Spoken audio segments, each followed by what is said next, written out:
years ago, and I was explaining the predicament the North has found itself. And most Northerners who came to comment on that thread either chose to deliberately misunderstand me, or they were just being plainly mischievous. Now, I don't know what to do about it. Now, the good thing about reality is that it takes only stupidity to contend it. It doesn't matter how your bigotry is, or how displaced you are with contending with it. It is what it is. Now, when Tinubu brought the Muslim ticket, it was as if the political climax of the North was arisen, or was stirred up, and everybody got excited, because to some Northerners, this could be a pathway into the full implementation of Sharia or Islamization of Nigeria, and they were happy. They forgot you are dealing with a Yoruba man who neither cares about religion, or all he cares about is his tribe. Now, the expectation of the Muslim ticket and the expectation of Tinubu is not reconciling, and therefore, this sudden realization is leading to the anger in the North. Now, from the comments I've seen, it appears that most Northerners will not come to a realization. And that is because they are so eaten up with hatred. Yet, these are the same people that we cry, one Nigeria, one Nigeria. I noticed from the comment that the hatred is so deep. Now, how can we harbor so much hatred and yet we claim we must be in Nigeria? And yet, those who say they want to leave and form their own country said, no, they must not leave. Nigeria must be one. The unity of Nigeria is sacrosanct. Nigeria cannot be divided, and all the cock and bull that suggests that Nigeria must be one. Nigeria must not be one. Now, in that video, I didn't plan it. I was actually in a mechanic workshop when I did the video. Suddenly, I saw that it went viral. But let me explain something now that I'm calm. All I said in that video is that the North is in a predicament. And this predicament is caused by years of neglect, years of living recklessly. Because you can't build your whole life all about your whole strategy of survival in a country is the capture of politics, so that it will be a case of monkey they walk, baboon they chop, so that all you just go transport money from Abuja to the rest of the northern states every month. Because I was in Katsina some years ago. I was in the secretariat. They practically do nothing. Just lie down, sleep, wait for month end. As soon as salary comes, everybody queues and pays salary, and you go back again. Nobody does anything. Now, you cannot build a society on that type of mentality. You cannot build a society on that type of mentality. All I said in that video that, look, there is more to existence than just giving birth to a population you can't plan for. Oh, the idea that you are marrying wife to youth so that they can populate and give birth to children. So what if they now have children that don't have jobs? Even the ones that are alive, the ones that we have now, there's no job for them. We have millions of graduates that have no job. And yet you want to repopulate more. The fact that kidnapping and other forms of crime has increased is just because of the mere fact that we have a population we didn't plan for. So, all I'm saying is this. The North need to change its priorities. You need to do that. If you keep thinking that the country is going to accumulate its wealth into a political structure that you'll be collecting every month, or the entitlement that political power belongs to the North. Everybody, this is the 21st century jet age. Everybody is now wise. Nobody is going to sit back and say, okay, let's give power to the North and let them do what. Buhari did all the shenanigans he did for 8 years. You think everybody is a fool? Now you are having a taste of what, when Buhari was doing all the rubbish for 8 years, you kept quiet. You pretended you didn't know that Buhari was a bad leader. Now Tinubu is doing the exact same thing Buhari did. You are crying. You are crying. What does that tell you? Bad leadership is bad leadership. Now, we shouldn't support bad leadership because this man is from my religious extraction or because it's my tribal extraction. At the end of the day, all of us go to the market, and guess what? The prices in the market does not have tribe, does not have any religion, because the prices there, they are what they are. Whatever you are buying, both Muslims and Christians will buy it at the same time. So when Peter Obi was telling you that a Muslim does not buy things cheaper, or an Igbo man does not buy bread cheaper, you were laughing at him. Now, I'm going to conclude this video about the hatred, because I know that all that the North have is just hatred for other tribe. Hatred for Christians, hatred for Igbos.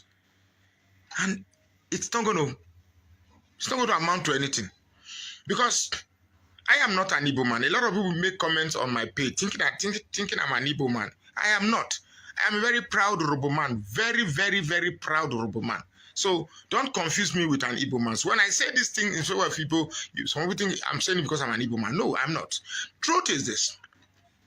No matter how bad this country is, an Igbo man will not go and beg food with a plate, with an empty bowl. No matter how bad this Igbo man will hold bowl, plate, go beg for food. At the end of the day, the harsher the economy, it is you that want to claim your power is your own, you that helps in destroying this country. It is your population that still goes to us that you hate the most to beg for food. There's a guy that keeps calling me now to buy meat from him. I told him I don't have money. And he told me that the people that make the best market for him are Christians. So what am I saying? I'm not saying that the North doesn't have anything to contribute. We all should find a way to enjoy from a comparative advantage of being together as a country. But when you keep harboring this hatred, politically you vote out of hatred, out of the fact that I don't like a Christian or I don't like an Igbo man. It's not going to take us anywhere.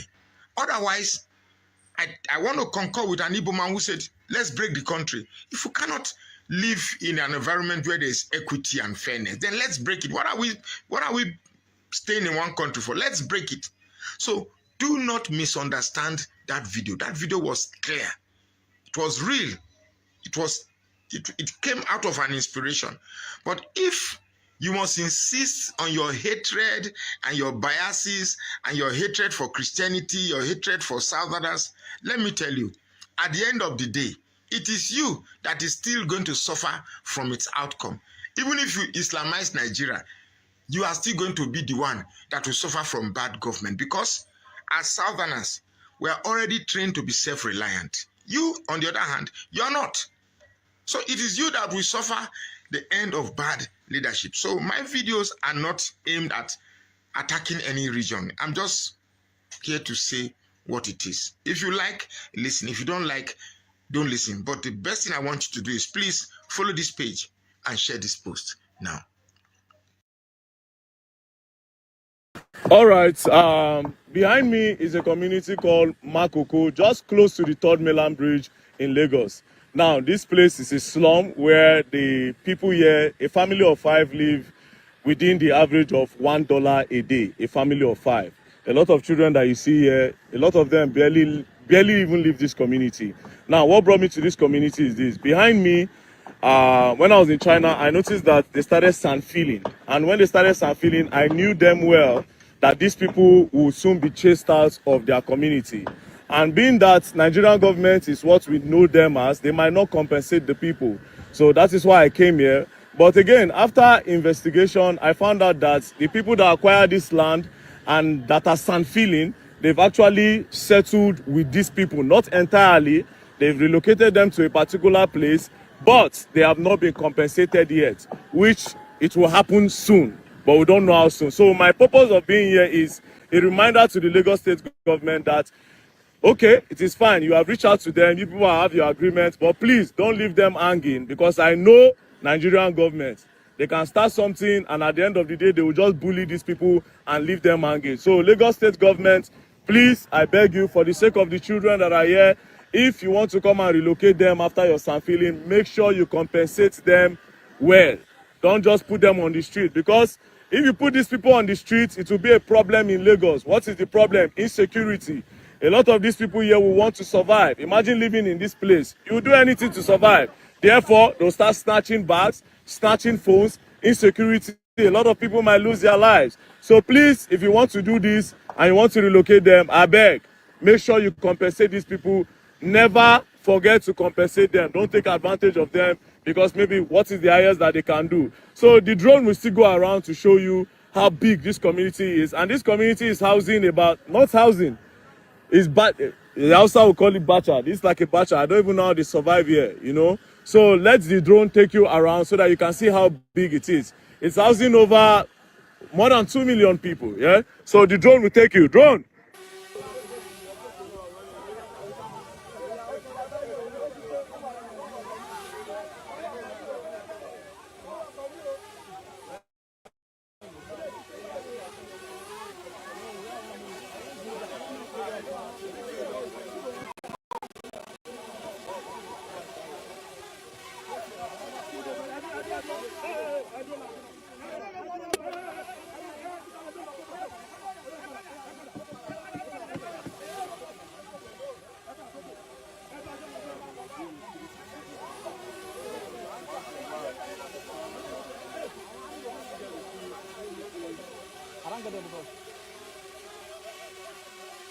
So I am pretty sure you have seen how big this community is.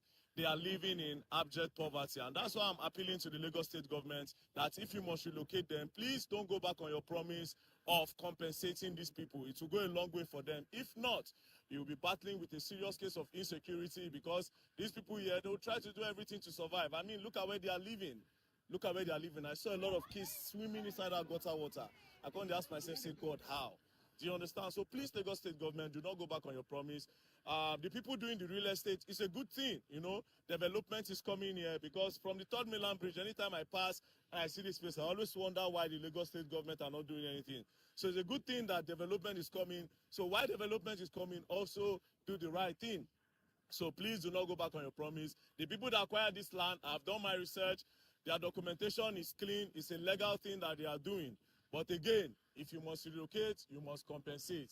And these people too plenty to just do them anyhow, because I know Nigerian government sometimes, you understand. So please help these people so that they can be relocated properly. Thank you very much. And don't play. If you people play, you're going to learn. And you will learn the hard way. Sorry, Napia, they play more than happy people. Thank you. All right.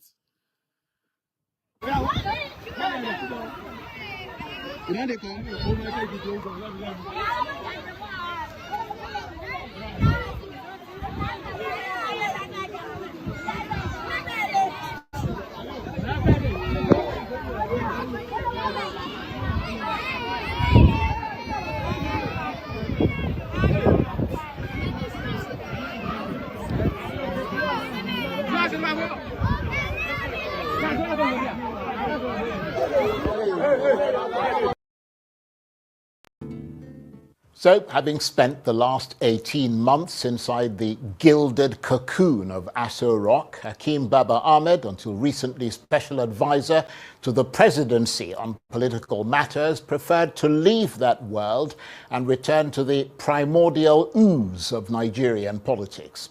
So, the end of a stint in the Tinubu administration, and as one critic put it, another struggle to bring Nigerian leadership out of the dark ages into the light. Mr. Baba-Ahmed, of course, known to be unapologetically outspoken, And he's come out of the experience of that unique position with both guns blazing. He's written an open letter to President Tinubu calling on him to step aside for a new generation of Nigerians who can carry the country forward with fresh ideas and energy. He said President Tinubu had failed to turn what he called inauguration goodwill into effective leadership, and that the renewed hope agenda was not a coherent plan for governance, but more of a set of campaign promises. And he twisted the knife further, insisting that more than half of President Tinubu's cabinet had no business managing an administration that had the huge task of improving security, livelihoods, and the public trust. He warned that Nigerians across the regions are deeply dissatisfied with the North drifting away from the president under the weight of economic hardship, insecurity, and alienation, the East politically disengaged, the South fragmented, and the Southwest, at best, lukewarm. Ouch. Well, for more on this, I'm joined now in the studio by Hakeem Baba-Ahmed, this is his first television interview, the first he's granted since he resigned as Special Advisor on Political Affairs at the presidency. He was also, of course, the former spokesman of the Northern Elders Forum. Thank you very much indeed for coming in. Thank you very much, Charles. It's good to see you. Long time. Lovely to see you again, and glad that you chose a rise to come here and sit with us and speak. Tell us, first of all, why you resigned as Special Advisor on Political Affairs in the office, a specific office of the Vice President. I mean, this may sound like a cliche, but did you jump or were you pushed? I jumped. I went into the position with very high expectations. I desperately hoped that President Tinubu would be successful. I went in there to work for him and for Nigeria, and I believed that we could work.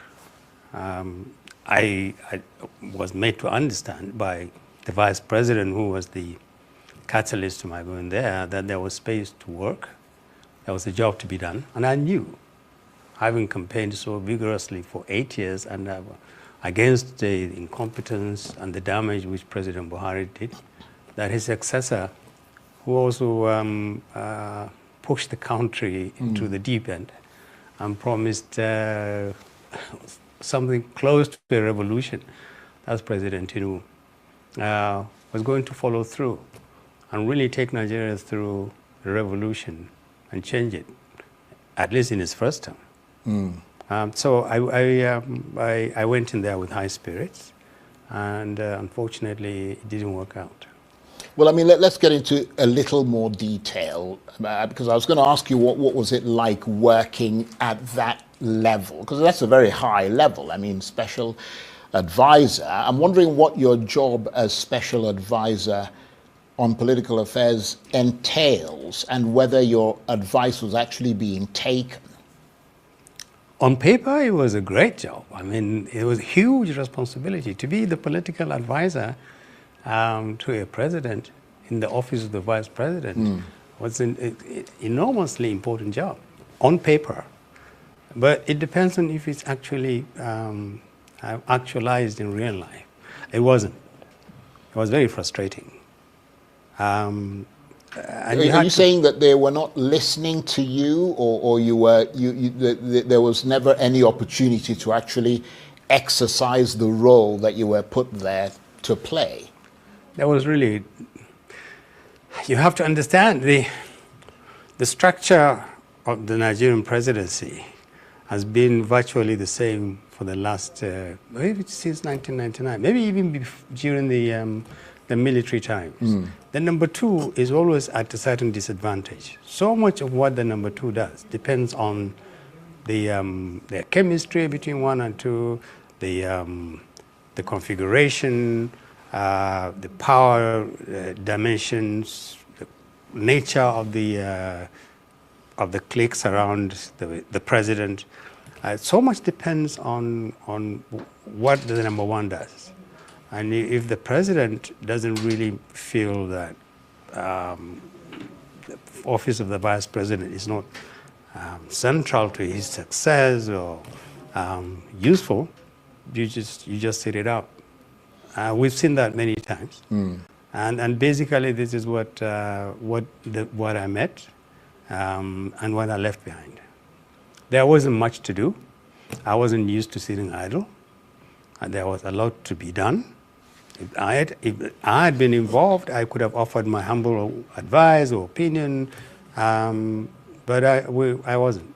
And I couldn't just be collecting salaries and just sit down doing nothing. Well, let me pick you up on what you were saying there, because there are all these reports floating around that the Vice President, Kashim Shettima, is being steadily and systematically isolated by the Tinubu ring or clique of supporters in the presidency. Is that a fact? No, I didn't see any evidence of that. But you said that it depended a lot, your job depended on the chemistry. You're talking about my job. Now you're talking about the working relationship. We were talking about, did I do any serious work? Did I, was I... No, but I'm wondering why you didn't get to do that serious Like work. I said, it's not peculiar to me. Many vice presidents, many people who had worked with vice presidents went through the same experience I went through. Right, but you were suggesting that that was possibly because sometimes the principal and his vice don't sort of, the chemistry isn't there. And I'm wondering if he was being pushed aside. No, I think that there are two different things. The vice president, as an official recognized by the Constitution as the number 2 citizen, how busy he is, how active he is, what he does and what he doesn't do, substantially depends on the disposition of the president. Right. So that's a settled issue. And irrespective of who it is, I mean, which administration. I know Vice President Atiku, Vice President Atiku's first time, he was incredibly busy. When they fell out, the second time he was virtually non-existent. Right. I also worked with another president whose vice president was idle for a substantial amount of time until the president died. And then that's Jonathan and Malam Umar Raja. There are I think, to answer your question, the vice president's office is either busy or not busy. It entirely depends on the disposition of the president. I know that in their personal chemistry, this I know from the vice president, they have put the personal chemistry between the president and the vice president is excellent. I hear this from the vice president and I believe him, sometimes almost to a fault. Kashim Shettima always says how great the president is and he's a good man, he means well for this country. And sometimes on one or two occasions I've said to him, but if he's so good, I mean, how is it that we see so many of the wrong things going on? And then, but he will defend the president with his life. I know this for a fact. But it's the way it is set up. You also need to understand, Charles, the presidency is a lot more than the president and the vice president. There are aides, very powerful aides. There are other people who intervene. They can decide whether both of them work well or they don't work well. They can decide if the number 2 is active or not. They can decide if the number 1 is active or not. That's how powerful they are. But you got along well with Kashim Shettima. Absolutely. So what did he say to you was the reason why you remained idle, why you weren't being used as you ought to be? Well, like him, we wait our time. We wait for opportunity. We wait for someone to say, do something. Right. So was he also pretty much no, he was sitting around most of the time? No, I think in his own case, he filled up some space. Right. His own space. He did well. I think he represented this government well. He's an extremely intelligent and hardworking person and very loyal to the president. But that doesn't necessarily reflect on all of us. There were quite a number of absolutely brilliant people in the office. I have met some incredibly good people. He is very good in headhunting. And on his side of the presidency, it's incredible the quality of people that he has there. It's unfortunate, however, that they are not being put to use. You mean on the president's side or the vice president? Okay, side. The vice president. I was just happened to be the first one to jump, or I don't know whether I will be the first one to jump. Right. But I was the one who said no. I got to do something better with my time and my life, There's a country to be fixed. And if I can't fix it, serving and working for this government, in this, what you call the cocoon, I can do it outside. And of course, I mean, there's a lot of politics that floats around, I mean, these things, isn't there? I mean, is it true that you were appointed to give the Tinubu administration northern credibility, especially after a contentious election? If there was, I wasn't aware of it. I like to believe that on my own merit, I deserve to be appointed advisor on political matters. I didn't need an I think a lot of people would agree with that. Yeah, well, I didn't need an additional regional stamp to become an advisor. And I didn't see any sinister motive. People say, oh, they wanted to keep you quiet, oh, they wanted to buy your voices and everything. I mean, I started that job, I think, when I was close to 69. I'm 70 now, so I know a little bit about... Well, you look like a young man to me. Oh, thank you. I knew what I was doing, and I can tell you that I didn't see any sinister motive or a trick involved in appointing me. But you must have been quite disheartened, I mean, when you came out, having spent a considerable amount of your valuable time, you know, in such a place, and much use wasn't being made of you. Because, I mean, I say this because you then came out and you've just subsequently written an open letter to the president. You suggested that the president has a closed-door style of leadership, is indifferent to complaints about ethnic bias in appointments, and frequently runs the country from abroad whilst attending to personal matters. And you say that he's become something of an isolated leader heading an insular administration. I mean, that sounds pretty strong. Well, it would have been easier if it was just about me. Am I busy? Am I lazy? Am I just going there to the villa to feel good? I mean, I have a nice title. I'm an advisor to the president. If it was all about me, quite possibly I would have stayed longer. But I felt I could have been a lot more useful to the country and to the administration. I believed also, I don't like for this thing to sound boastful, I believe I had something to offer. Indeed. Which was the reason why they asked me to go there. Not to sit idle and to watch a lot of things going wrong. And you don't have an opportunity to fix them. You don't have an opportunity to engage the president, who has all the powers to be engaged. You don't have any channel. I saw the vice president virtually every working day. We talked, we discussed the country. But Nigeria requires a lot more than talking with the vice president. But did you have an opportunity to meet the president? No, I didn't. For your entire time there? No, I think I met him, I saw him 3 times in the mosque in the villa.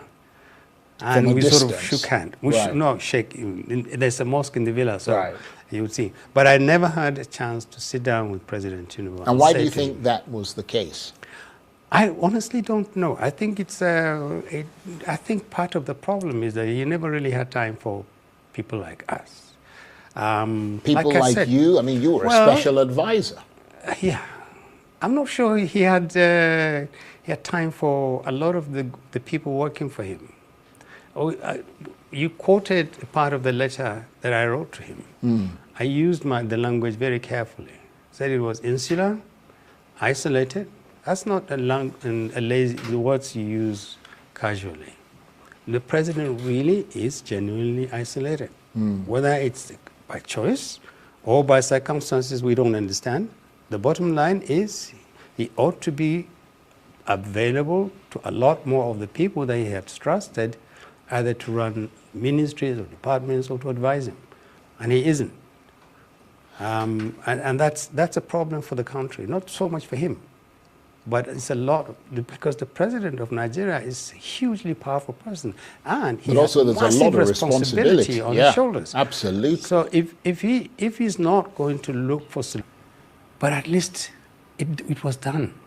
We can't change this country, and we need to take that lesson. Okay. I want to thank you very much indeed. It's I'm begging every one of you. There is this false narrative being pushed by the APC government and President Bola Ahmed Tinubu. This narrative of 2027 is a battle between the North and the South. It's a false narrative. It is a game plan. It's a strategy, a deliberate attempt to kick out any candidate from the South. This is the whole essence of this narrative they are pushing. Nigeria, don't fall for their traps. It is not about North and South. It is 2027. It is between APC government, President Bola Ahmed Tinubu, and the Nigeria people. It is not a battle between the North and South. No, we must kill this narrative before it destroys the heart of Nigerians, because they're already pushing it into the heart of a lot of Nigerians are falling for it. A lot of Nigerians are falling for this false narrative from President Bola Ahmed Tinubu, painting it as if it's a North and South. Only a Northerner cannot win election. Only a Southerner cannot win election. But President Tinubu is doing it because he knows he has some ground in the North and he does not have much support in the South. He does not have much support in the South. It's the election in 2023. He won through the North. That is where he got his much vote. Even Lagos State, where he came from, he did not get a better vote. So he's pushing this narrative for 2027 to attract sympathy from the South. And the South will fall for it and say, no, since they not want to come and take over power, let us just support President Bola Ahmed Tinubu. Nobody will remember the hardship they are going through.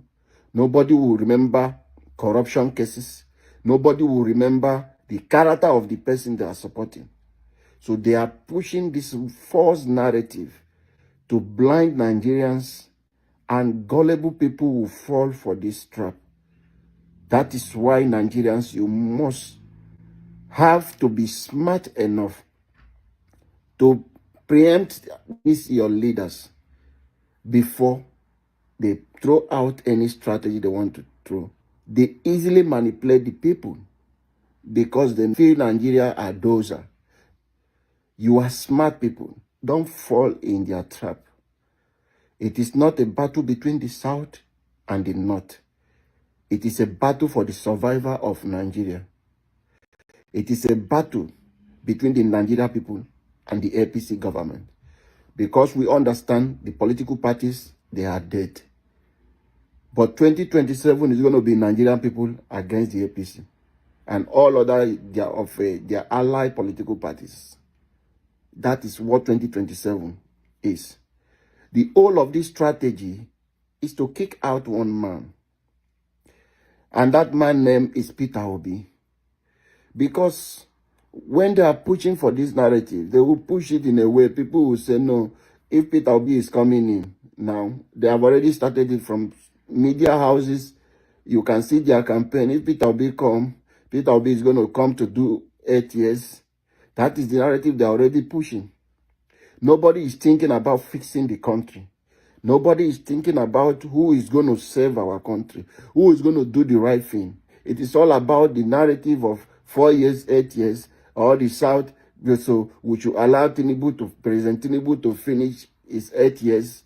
That is the divide and rule strategy they are trying to bring. They will bring in division. They will cause confusion. They come with religion. They come with ethnicity. They will come in different way to attract sympathy and get people to support them. This is all a plan. So he's doing everything possible to get the Southern vote that he could not get in 2023. That is the whole essence of this their strategy and this false narrative they are pushing. Look back in 2023.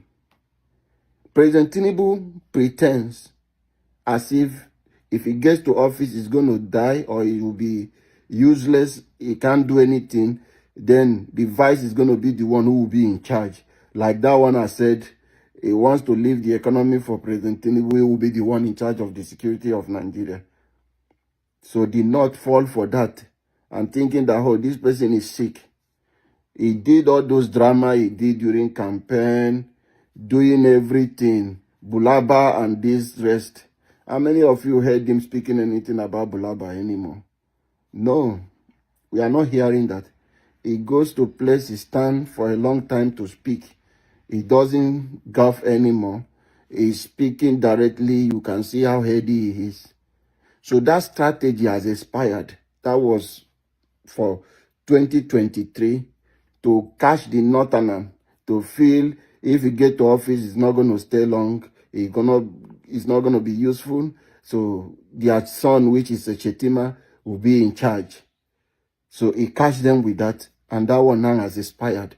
So the new one now is to come and deceive the South, cause division, to say, I must finish the remaining 4 years. If not, the northerner will take power from me. No, it is not about... If someone who is going to fix our country is coming from the north, we will support that person. We will look. It is about character. It is not about individual.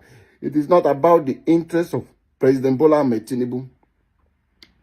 President Bola Ahmed Tinubu has not done anything for the Southerners. He's there for his personal business. It's not for the interests of Nigeria.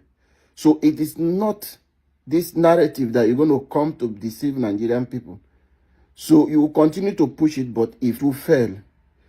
So it is about who is going to fix Nigeria. So that person has to be a person of good character. Nigerians will look and decide who is going to be their leader. If it is Peter Obi that is going to be the favorite candidate for Nigeria, Nigeria will support him. Both North and South will support. So don't bring this narrative of North and South to kick out every candidate from the South, to make people to hate them, not to see any reason to support the good people, people to forget about their sorrow and begin to return you back. So when they do that thing and capture people, people will decide to return them back again for another 4 years. Then you will now realize yourself that you are into a big problem. Nigerians, don't fall for this trap. Please.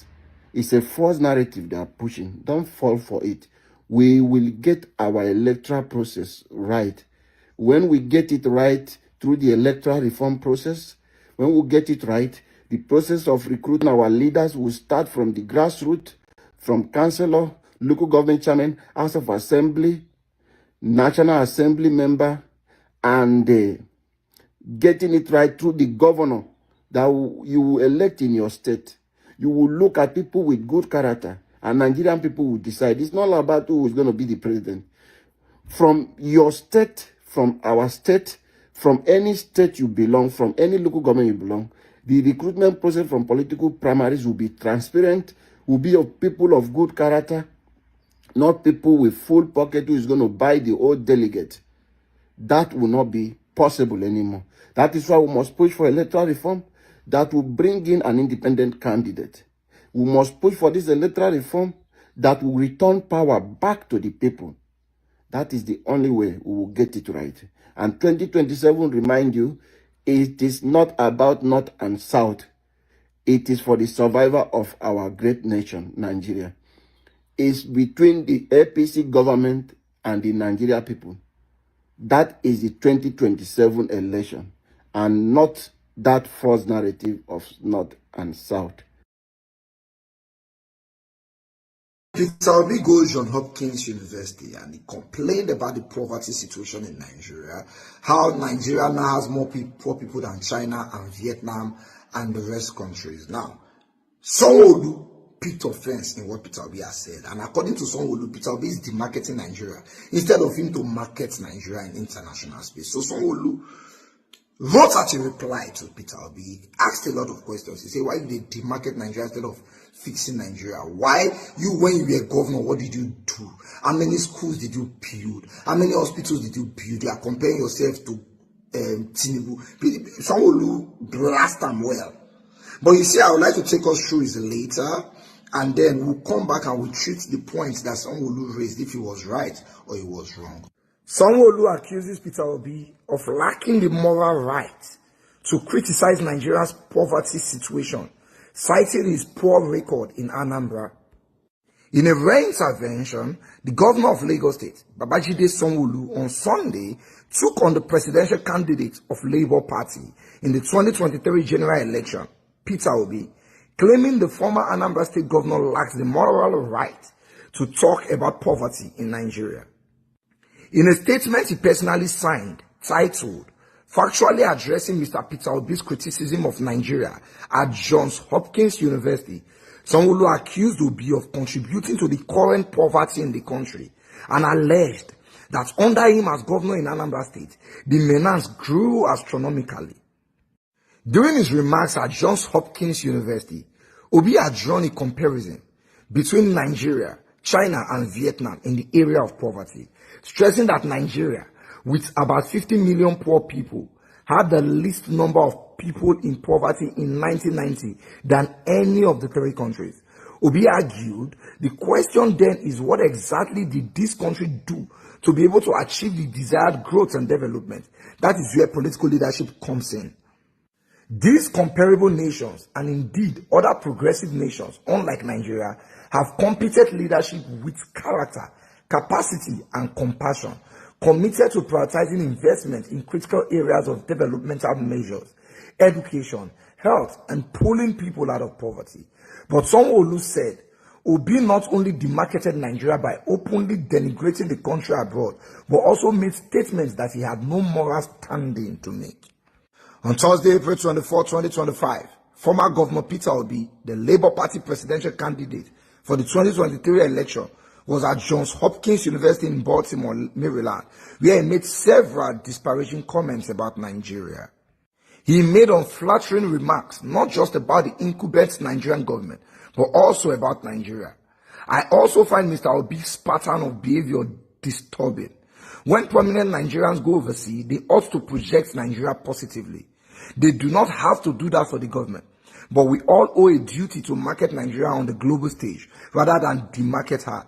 That is what true patriotism is about. Sanwo-Olu stated that because Obi focused on poverty and said the current administration's policies were making Nigerians poorer, he will concentrate on that. He stressed that any leader could fight poverty generationally by promoting education, improving healthcare, providing credit, and granting access to land.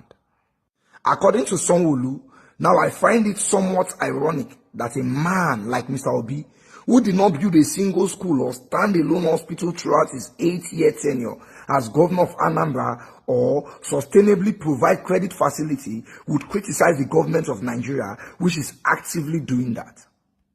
I say this because the president of Nigeria, President Bola Ahmed Tinubu, is my predecessor. And as governor of Lagos and now president of Nigeria, he has built over 200 schools and provided student loans to more than 200,000 undergraduates of Nigerian tertiary institutions. In less than 2 years, he has provided over $500 million in credit facilities to small and medium-scale enterprises. While he was governor of Lagos State between 1999 and 2007, Sanwo-Olu said Tinubu reduced poverty by more than 46% and explained that there was every reason to believe that based on what he did as governor of Lagos, he will repeat the same feat at the federal level. After all, the best predictor of the future is the past, he wrote. The governor alleged, but let us examine the messenger, not just the message, and look at the issue as well as the issues. Mr. Obi talks a good game, but was he able to reduce poverty while he governed Anambra? Perhaps we can let the facts speak for themselves. Under Peter Obi as a two-term Anambra governor, poverty in Anambra increased. It did not reduce before Peter Obi became Anambra governor on Thursday, June 14, 2007. The poverty rate in Anambra was 41.4%. But after only 2 years in office, the poverty rate in Anambra jumped to 53.7%. But the interesting thing is that 5 years after Peter Obi left office, his successor, Willie Obiano, reduced the poverty rate in Anambra from almost 60% to 14.8%. As such, I am not sure that Mr. Obi is morally well placed to make the alarming claims he made about Nigeria at Johns Hopkins.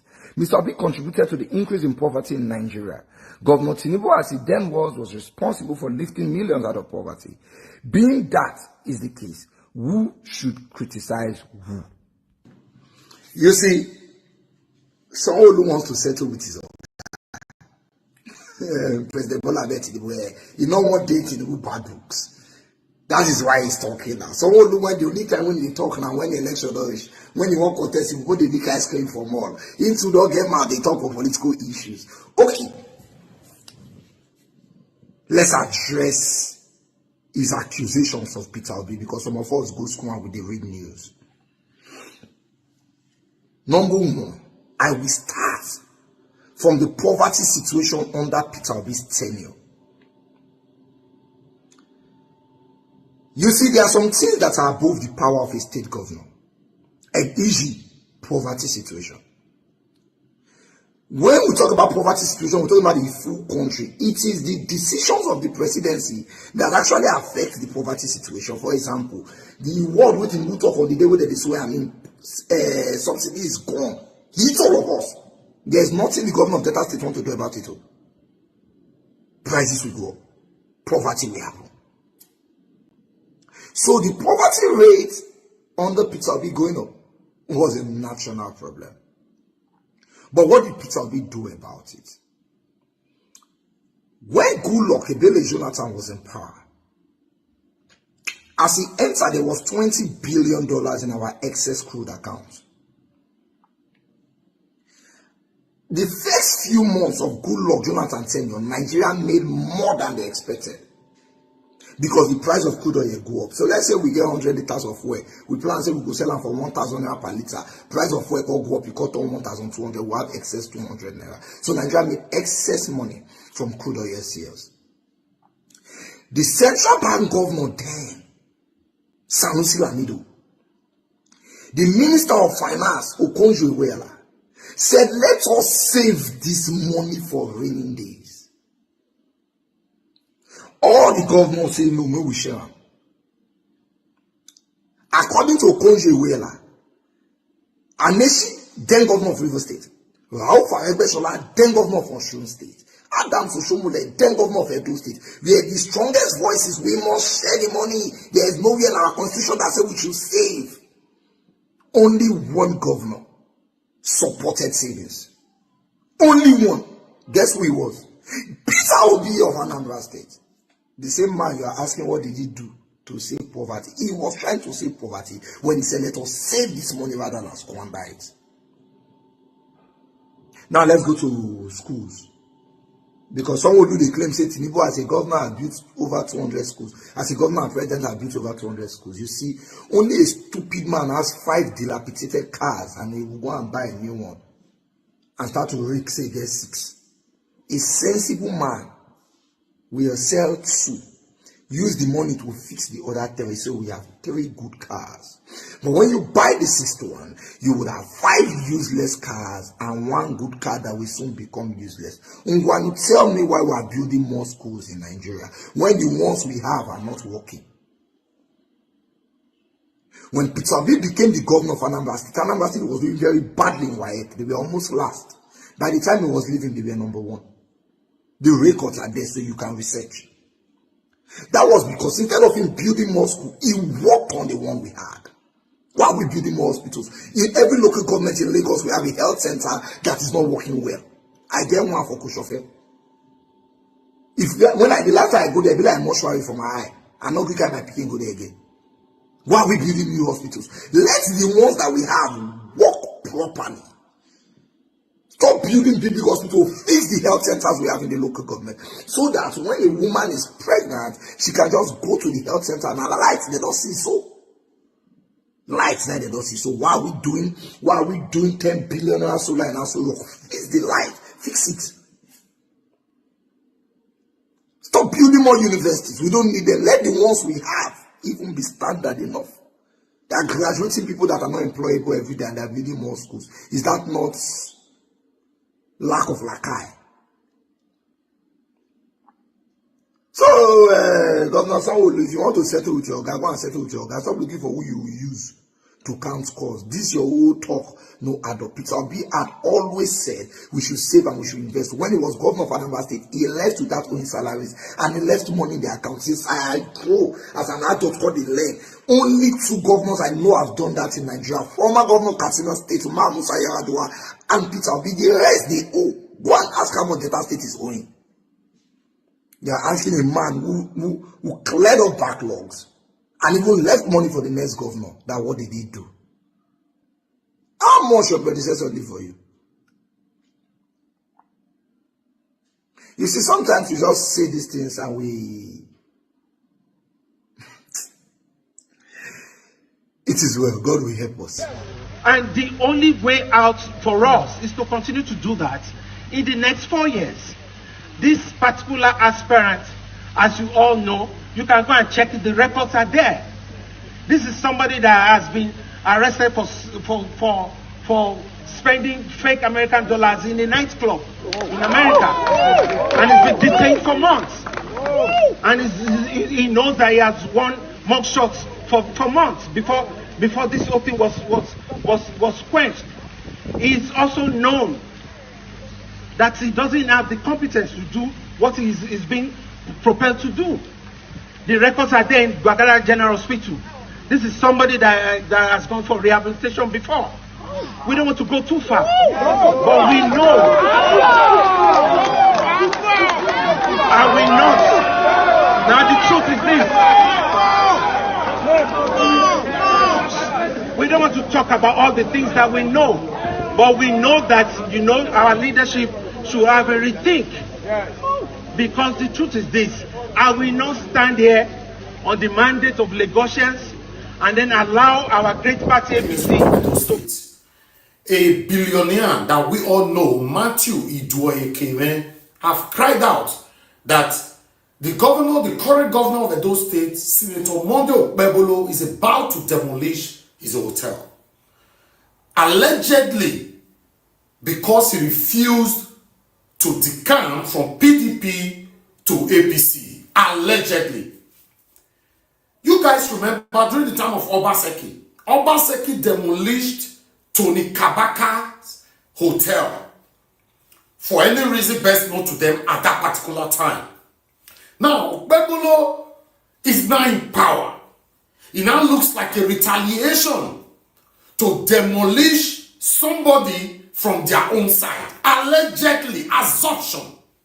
My people, this one a very, very strong case for here. But before we continue, I'd like you guys to listen to what Matthew Iduoyekeme have to say. Then I will recapitulate back to how Comrade Tony Kabaka's hotel was also destroyed in Edo State. Let's watch this together. Wondering why a state, I don't know whether it is politics they are playing, why a state would want to destroy an indigenous investment for reasons. The other day, the land here, you can see the adjoining land, they revoked the CFO, and that is still on. I saw it on the papers later, they sent me notice that they have revoked the CFO. So this one that they are doing, I don't know for what reasons they are doing it, and they said they want to demolish it. And then they are asking for investors to come to the state and want to. If there are reasons people want to demolish something, you should let me know. Like, oh, you people have violated this. I built this hotel with full approval from the state government. The person who was in the ministry there, I think he's there now, was a town planner, El-Rufai. He personally handled all the approvals in this place. So there was nothing that was done here that was done without government approval. So I don't know for what reason they want to do what they are doing. And I still want to believe that the government is not aware of this. Maybe this would be the work of overzealous appointees of government. But like I say, this is my investment, and I will not fold my hands to watch them destroy my investments.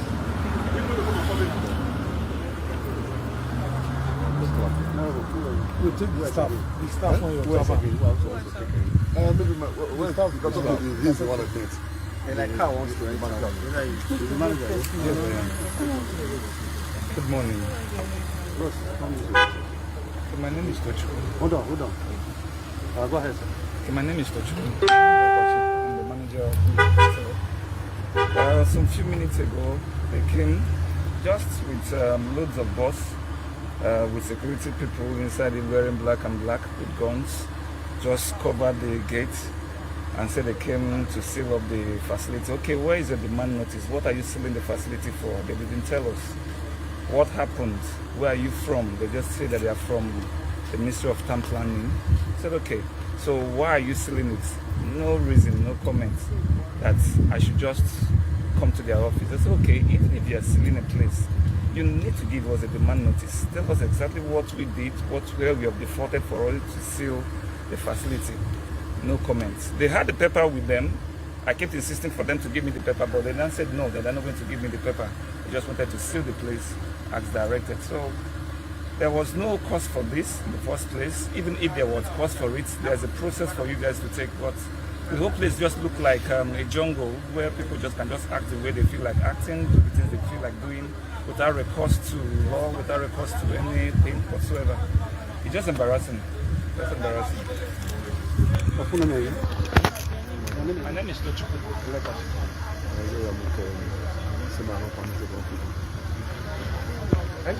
Look at the sign they gave that they are demolishing the hotel.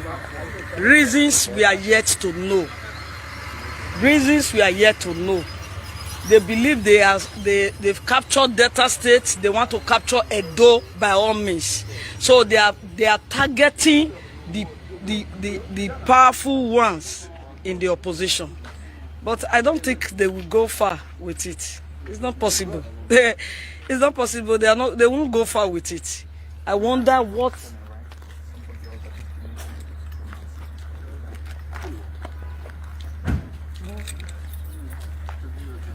So you can see the mark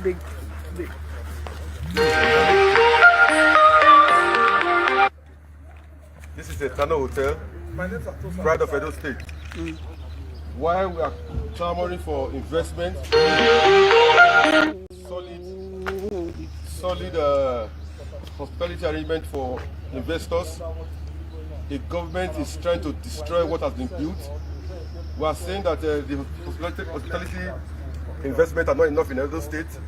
The few that we have, a government that does not know what it's doing, wants to destroy it. This is an investment that has a lot of people under its payroll. You are talking about cultism, you are talking about prostitution, you are talking about joblessness. Someone who is on the course of reducing these things, you are trying to push people to these vices. I mean, does it make sense? There are better ways of talking to investors. This is not nice. Nigerians and the Edo people must fight against this injustice. And it will stand. We remain who we are and where we are. That's the bottom line. Thank you. So, sir.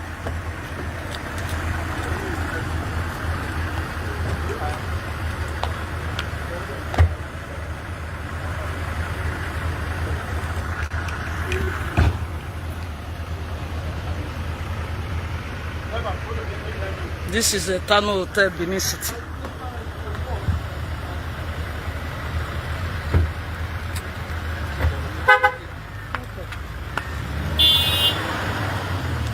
Yes.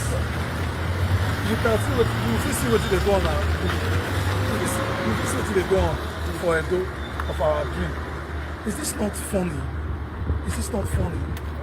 That you come and mark an existing hotel that has been here from subsidy government don't go, this hotel they here. Where registered, where arranged.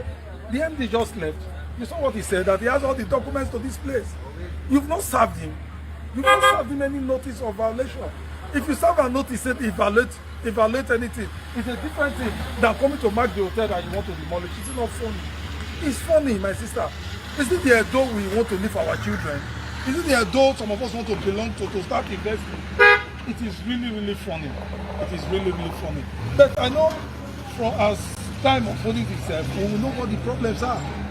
But I can tell you free of charge that nobody can force anybody into what the person does not believe in. When you don't believe in a cause, nobody can coerce you, nobody can force you. It's not by force now. Is it by force that everybody must belong to APC? It's not by force now. If it is politically motivated, I know the governor will correct it. He should correct it. Because it's not making sense. Today, tomorrow somebody else will be governor. It's not making sense. It does not know anything about what is going on here. Let us believe it does not know. But as they break, sun they shine, we will know what will be the problem. So I just hope Edo will see the kind of oppression that is going on in the land right now. We hope for a better days ahead anyway. May God help all of us in this state.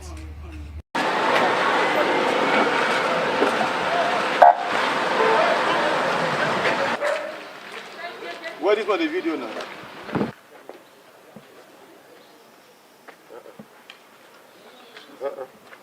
What is what?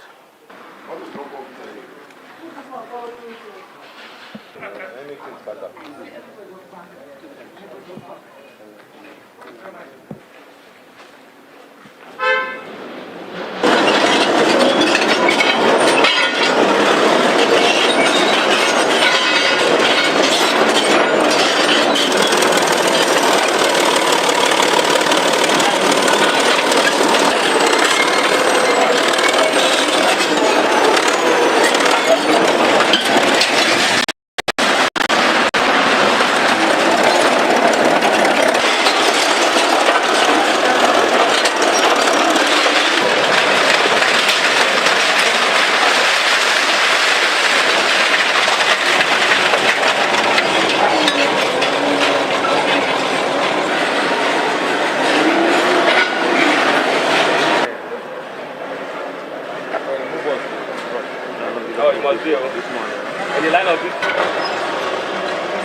It's just one of the many removal of illegal properties that are either sitting on right of way of, or water flood parts or violating one building code or the other in the state. This process has been ongoing since about a year and a half ago, and it's going to be an ongoing process even after now.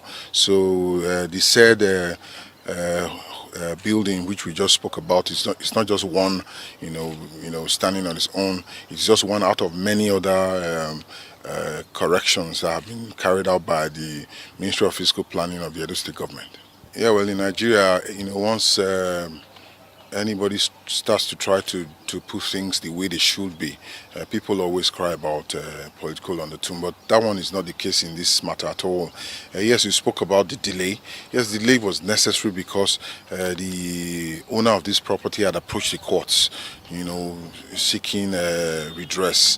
And as a government, we do not take the laws into our hands. We follow the process to ensure that all the processes initiated by this individual were duly taken care of legally before the demolition was carried out. This is shocking. Do you know why it's shocking?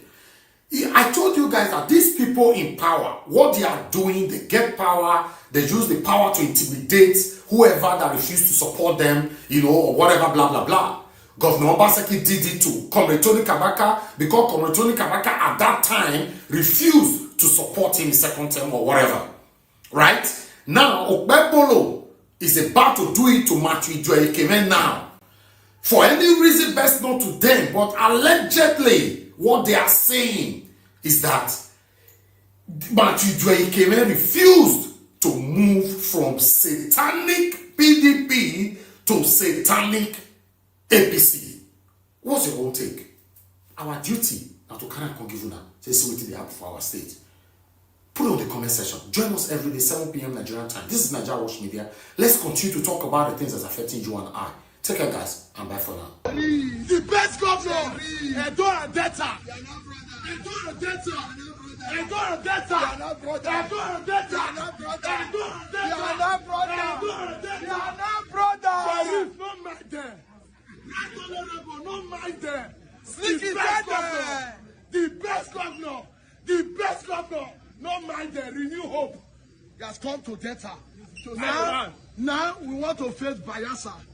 Jonathan must be declared.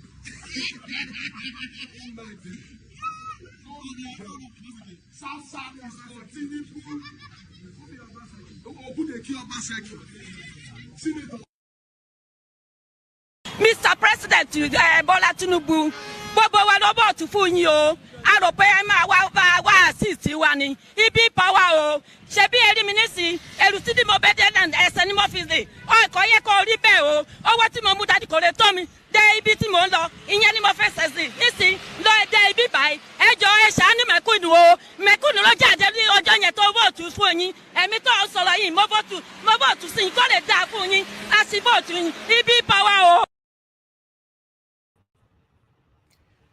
All right, my people, thank you very much for your time with us today. I appreciate every one of you. How you guys doing today? Good morning, good afternoon, good evening to you all. Today is Tuesday, 29th April 2025. Mother of Mommy Diaspora, good evening to you, Mommy. Thank you very much for all that you do. I appreciate you always.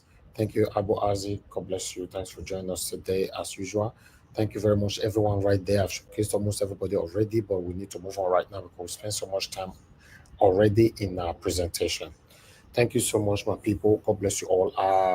As you all know, you can see all the title right there. Nigeria's future doesn't look healthy with APC Tinubu's government. Baba-Ahmed, which we have listened to. Governor Sanwo-Olu attacking Peter Obi for his statements outside Nigeria. You know, then the last one was the one that happened in Edo State, that Governor Babolo is about to demolish Matthew Evans Hotel. For me, in my own opinion, I always just believe that is a retaliation of what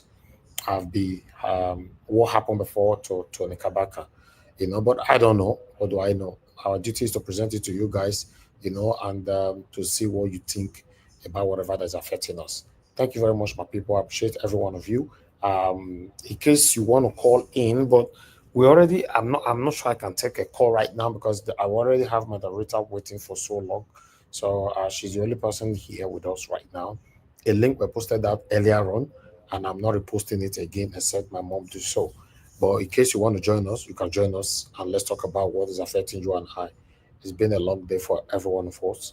Madam Rita, it's good to have you on the show, man. Good evening to you, and thanks for your long wait. I think it's an opportunity for you to utilize your meanings, break it down, because I don't even know how many minutes I might give you now. I don't even know how many minutes I might give you, but just be talking until you are done. There, we take it from there. Thank you, man. I'm not very strong today, so I will try. All right. I will try. Good afternoon. Good afternoon. My lovely mommy, Lami mommy, and I'm greeting everybody. Black Panther, Beck Mark, David Cross, Kesio Geraki, Pius Monye, Johnson Emmanuel, Debbie, Abuazi, and you know every other lovely person there. I can't remember everybody, but good afternoon, happy Tuesday. Mr. Elvis, thank you so much. I don't know what to say. Mr. Elvis, you're a very good man. You are a good man, and I respect you so much. I really, really do. I'm not just saying it because it's a lovely sentence. I'm saying it because it's true. And I am making that judgment based on what I have seen and the actions you have taken on certain things, you know, that happens in our society, especially. I really don't want to talk much about like what's going on in Edo State in terms of the topic you brought about Honorable Idiro Ekeme's hotel and what happened with Tony Kabaka. I think by now, we, the people of Edo State, we are tired of these rhetorics. We are tired of these rhetorics. We are tired of this super story. This Netflix season 1, season 2 kind of administration. We are tired. We are tired. They say, it's one of my West Indian friends, you always say, you know, she tells her children, if you don't listen, you will feel. Edo State people didn't listen. Now they are feeling it. They didn't listen to the likes of Olumide Apata. Now they are feeling it. I'm tired. Honestly speaking, I am exhausted with this APC and PDP rhetorics. I am tired. I want to see Edo State, like the school that they show. I don't know if they show it in this I think maybe it's in the Nigeria Watch WhatsApp group. There's a school in I think Eastern Central, and the kids were lying down on their belly, on the floor, and they were listening to what the teacher was telling. I'm like, what is this? 2025. Those are the kinds of news I want to hear. I know things might crop up. It's not just about building schools, roads, or whatever. There are other social issues and economic issues that we also have to address. And for me, this is I'm assuming this is a tit for tat issue. Tony Kabaka, just exactly how you explained it, Mr. Officer. That's why I respect you so much. You always look at both sides of the story and not just, clamp on one and just go along with it. I respect you so much for that. So, whatever is happening with Honorable Iduro-Ekeme and his property, and the governor of Edo State, or whether it's APC or PDP issue, because anything that happens now, there's this assumption of a political undertone, on why certain actions are taken. And whatever it is that they want to decide for themselves, it is for themselves. That's the truth of the matter. Personally, for me, I do not believe that when somebody has erected an investment in anywhere you are, that a benevolent, not just being benevolent, but an upright leader or head of an administration wouldn't just demolish anybody's property just for the sake of it. If they do that, that is wickedness. It has nothing to do with creating space or you're building on top of a pipe or whatever. I don't believe that you should just demolish somebody's building just because. Just because. It is not right. It is not right. I'm waiting to, probably as the day goes by, we'll probably see we'll probably see the publication of why they feel Iduro-Ekeme's hotel has to go down. We probably would see it. And of course, Iduro-Ekeme will challenge it, definitely. So I don't know. I'm just tired of the rhetorics. Honestly speaking, I'm tired. It's not really about APC or PDP now. It's just a bunch of wicked people on both sides feeding their ego. And it's really not about the people. It's about themselves, and themselves. Moving along. Baba-Ahmed. This is Dati's elder brother. I don't know. You see, I have some questions about his decisions. And his decision could be is valid. I mean, if it's really true about what he's saying. And this also reflects on his character. You cannot be somebody with so much talent to give, so much gifts to give, and you are kind of made redundant in a position just because of some political reasons. Not because you want to use my expertise, to make your administration look better. It's a kind of slap on my intelligence, a slap on my integrity as well. I'm assuming, I'm not speaking on behalf of Baba-Ahmed, I'm assuming that is why I say, you know what, I am tired. But I didn't expect that it would take about, is it a year and a half he has been in that position? Is it about a year and a half or 1 year that he has been in that position? Like, what was the epiphany that you all of a sudden felt that this is the time for you to step down from that position? I have some questions. My mind is thinking, is this man aligning with the Northern agenda, or is aligning with the plans his younger brother, Dati Baba-Ahmed, is planning with Peter Obi? What took him this long? What took him this long? Did he have to wait for the country to be disintegrating the way it is? The country is crashing down now, and you feel, okay, this is the time to step out, because you are saying that, your talents, and are kind of made redundant. It's just like a title. Or you feel that you will have done more, or is it, and somehow I just feel like he's still kind of eulogizing the man from Bodilon, so it seems like, okay, are you sitting on the fence? Like, okay, you're against what this government is doing. And he admitted, his brother Buhari was a mess, but you're eulogizing somebody. Are you saying that out of respect of the opportunity he gave to you to serve in his government? Or are you just kind of trying to sit on the fence? I don't know. That's my my just questions were really coming. But I want to hear more from this man, this Baba-Ahmed. This interview, with Charles is not enough for me to really assess where he's really aligned to, where he's really projecting to. This is just a resignation sort of media speech. But if I listen, if he comes out continually and, really talk more, then it will give me, more, it will give me a more standing ground to say confidently that this is what I think you are, and this is where I think you are aligning. And somehow I think Baba-Ahmed, he kind of knows that the man from Bodilon is not in control of Nigeria to some extent. I don't know. And that's why he's just deciding to pull out now. The only thing that could really that's one aspect. This is on him personally now. But the other aspect he was talking about, as in how many people who are working in the administration are kind of made redundant. What just occurred to me is like, oh, now I see why Daniel Bwala always looked bored.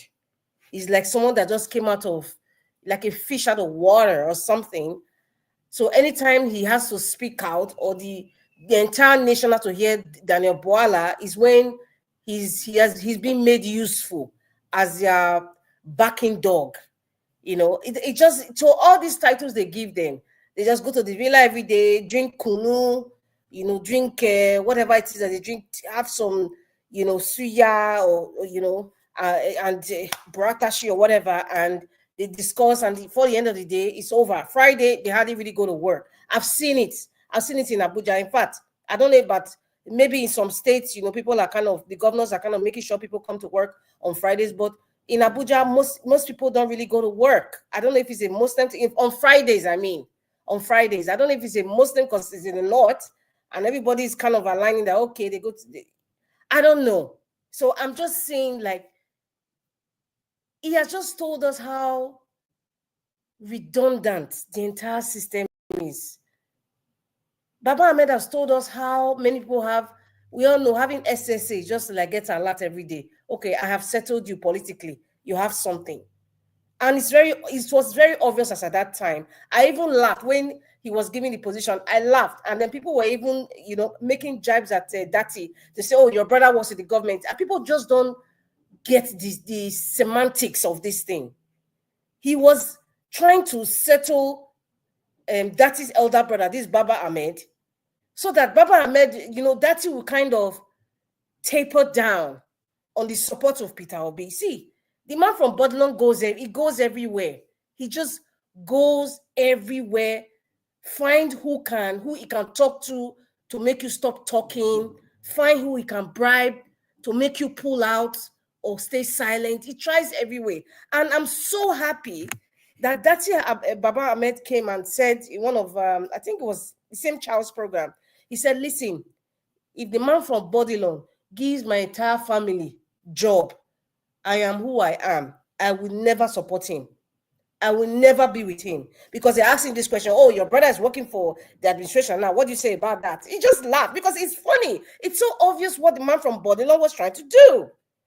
So anyway, so that's just the highlight. I just get, like, it just told us that in government offices, they don't do nothing. They make you redundant with all your professional expertise. They make you redundant. Just have a position. But what they really want to do is just to make the control using their own people. But you have a position and you're getting a lot every month. That's just what he has succeeded in telling us. But I really want to know his political direction. And I want to know that by his antecedents when he keeps speaking. And that's for Baba-Ahmed. And then coming down to the houseboy, Sanwo-Olu. Yes, I called him houseboy in the election because he obviously acting like one. And he one thing that kind of irritated me or kind of irked me, he said Peter Obi's pattern of behavior. Peter Obi's pattern of behavior. That's the unique thing that kind of irritated me in the whole entire rubbish epistle that they wrote. Peter Obi's pattern of what pattern of behavior, Sanwo-Olu? What pattern of behavior, for crying out loud? Behavior of Peter Obi going to even the most dangerous place in Nigeria, trying to give hope to the people, trying to pacify their pain, pacify people with going through pains, sacrificing his own personal money to people. Is that the pattern of behavior that's irritating you, Sanwo-Olu, house boy? I don't see. I am so happy about the internet. Whoever created the internet, God bless that person and their generation. The internet was created for Nigerians. Yes, I say so because when you read that useless epistle, obviously written by one of their aides that thinks that they know how to write, it seems as if they're in the dark ages. It seems as if they don't really know that, they don't really understand the power of the internet. It seems, I guess when you become a houseboy, you become so subservient that you now sound, look, and talk stupid. That's all what I see there. I'm sorry, Mr. Elvis. That's the only nice word to really describe what I just saw. It was a stupid statement written by, obviously, the aides of this houseboy, because the governor of Lagos State. Unfortunately, this is how low they can be. This is how low they've become. I want to say something about him saying that, Peter Obi is demarketing Nigeria. Hi, Kai. God have mercy. Do you know that the fact that we have an ex, I don't know whether it's still an ex or it's not even allegedly, it's what's written on what information we gave us, a drug lord, somebody who evaded prison time.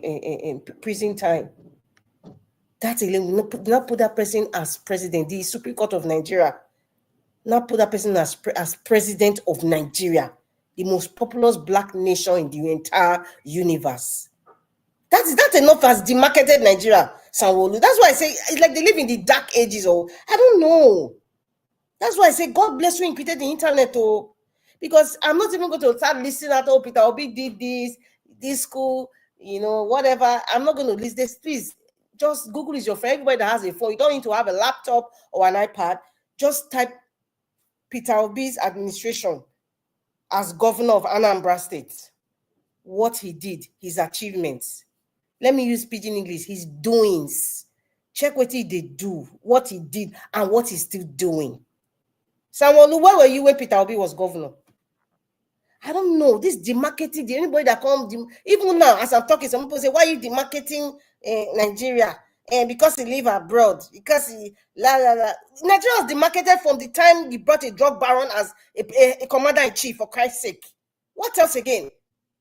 Anybody who wants to work with this man from Bodilon, any foreigner who wants to work with this man from Bodilon, just know that they have no interest in it. So for that destroy Nigeria.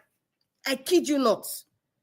Because any person, any foreigner who is a credible person would not want to work with this man, except if they are as criminally minded as he is. Except if they are as criminally minded as he is. So, Mr. Houseboy, aka Lagos State Governor, please, your Oga, your Baron, the entity that is controlling you, his presence in Aso Rock has already demarketed Nigeria. Peter Obi doesn't have to do it. The way they even rate Nigeria's what they call it, poverty index, has already now alone has demarketed Nigeria. What are we talking about here? What are we talking? In fact, the foreign companies that have left Nigeria, they've left even that Lagos. You couldn't even make Lagos as conducive for them. They left. Siemens left. We can list the number of companies, foreign companies that have left Nigeria. Is that not the max? Why are you people not Peter Obi? Listen, when somebody is projecting to greatness, you need failures like Sanwo-Olu, Renault, who else again? All the plethora of Daniel Boalas and all the plethora of idiots.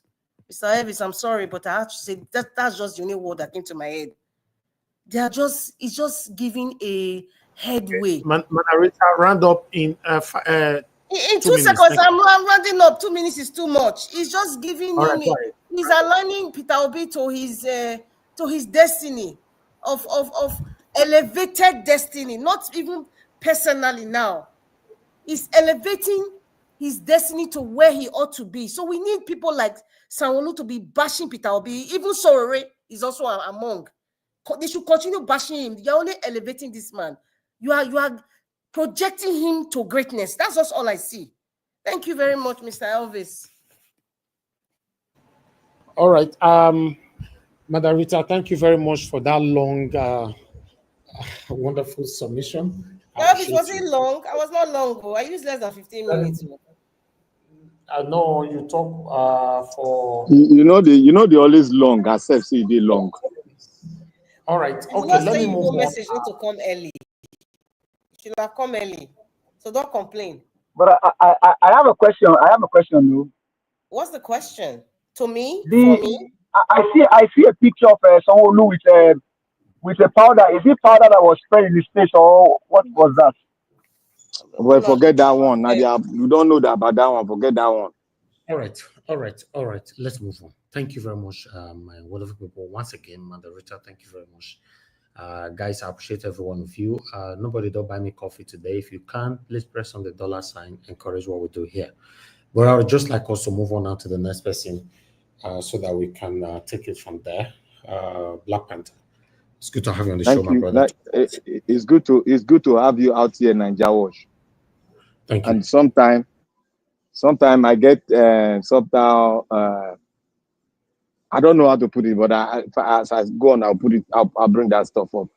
I want to thank Sarita. Sarita, you're a little bit low today. You are very, very. You know, you don't want to hit them. You're just very good with all of them. She's not feeling too well. That's why. Okay. Maybe that's why. Because from what she said, I just feel that she was a little bit kind with them today. I want to thank everybody out there. I want to thank more especially Mama in diaspora. May God bless you, Ma. Thank you for giving us a son that, that is ready to deliver the good news, the truth to the people. That is focused, energetic, and most especially believe in his creator. And I want to thank everybody out there, all the participants, the speakers that are coming, speakers that are here. I want to thank every one of you. I want to thank all the people out there. Let us continue to speak truth, because truth is what is going to deliver us, whether we come as a nation or whether we split to different nations. Truth is always what is going to make it happen in either way.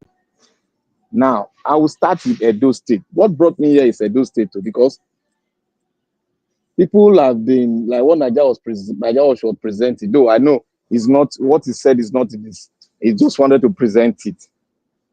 But what is happening today, I'm so happy. Me, I'm happy. Oh. I don't know. Maybe people will tag me and say, why am I saying that? You know the truth. You want to look, I am so happy. The reason why I'm happy is that it is a confirmation, affirmation that the Nigerian politicians can never change. And they don't have anything to offer you. The only people they see in Nigeria is their fellow politicians that will not change. That's just it. You see, the question I will ask, if you sow evil, are you going to reap anything good? First question, that's the first question. Second question, if somebody is doing evil and you know you are opportune to tell that person the evil you are doing, don't accomplish it, stop. It's not good. It does not all go well with you, and what you are saying is a lie. Another question in there is that, will you tell the person to stop it, or will you tell the person to just continue? These are the questions we should put forward. And the third one is an advice. Don't die in their war, because all what they are doing is not relevant in our struggle for a virile nation or for a nation's out of a nation. It's not in there. Don't let us be deviated, because the expectance, our expectance in this government is already known in those states. Already known. We're just waiting for them to prove us wrong, which they cannot do because they will never change. Have you seen where Leopard changes his skin? No, we've not seen it. So what is happening to Matthew now is as a result, he saw evil and he kept a blind eye. And that say evil, he kept a blind eye, is now walking against him. Simple. Let him enjoy the macabre dance. I'm not pity for him. Because when Obaseki was doing that, all of them kept me. They were speaking English. They were speaking the law as if they know the law. They were talking. All of us were saying, that is not right. We even quoted in Benin, you don't break house. You don't bring down a home that is already built. But people were saying, oh, the thing cross river, it cross this, now government land, now this land. Later, nothing. Even when the court told him to stop, he went ahead to pull the house down. A house that is creating employment for the same people that voted you, that you are trying to make them not to be happy in your government. You went and dismantled that. Now, where those people that when you destroy that hotel, where is the job now? Have they not gone into unemployment lane again?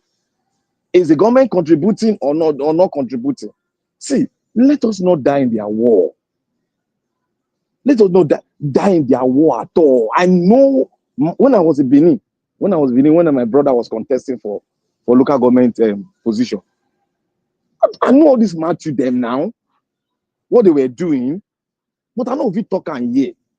What's stopping you to speak the truth when you know your partner is doing the wrong thing? And now it's happening to you. You are speaking, you are telling all the world. Nigerians should put that thing where you always put for your page, where you always to remind those that stand when people are perpetrating evil. They will stand, they will look the other way. That is what is happening to Matthew today. And that's to tell you that Nigerian politicians, they will never adjust, neither will they change, or neither will they change the narrative of the country or the state. I am so glad that this government, because when we were telling them that the Labour Party man was the best for this thing, because he knows nobody, he does no evil with anybody, he has no affiliation with them. We said, let us start on a clean slate. But they said, no, it's an ESA agenda. Now, you get what you see, and don't cry for what you see. Because you're so dumb to fall into the trap of tribalist politicking. After all these years of education, your father paid money for your secondary school, for your university. You deem it well to fall into, oh, now my tribe man will become governor. You see all these things in us. I will be so stupid to be found wanting in character and in learning after earning that certificate that I suffered and labored for. My father will be disappointed in me. Those that came here, they were saying, it's agenda, Eastern man never ruled before, North Central never ruled. You take the thing when I don't bargain for. It's Okpebolo, not from Eastern. It's on record that they are ruled now. They are going to rule for 8 years. And Pepe will enter the Pepe. For me, I'm not a surprise because I'm well prepared for the Pepe.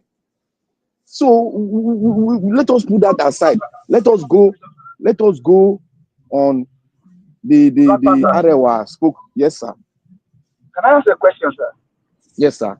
Is your power not working? It's working for them now. It's working perfectly.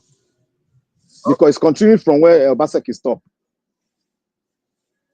I want to say on the Arewa. You know why I said something here before start? Say, Madam Rita was my door. She's not feeling fine. But there's one thing I want to say to everybody.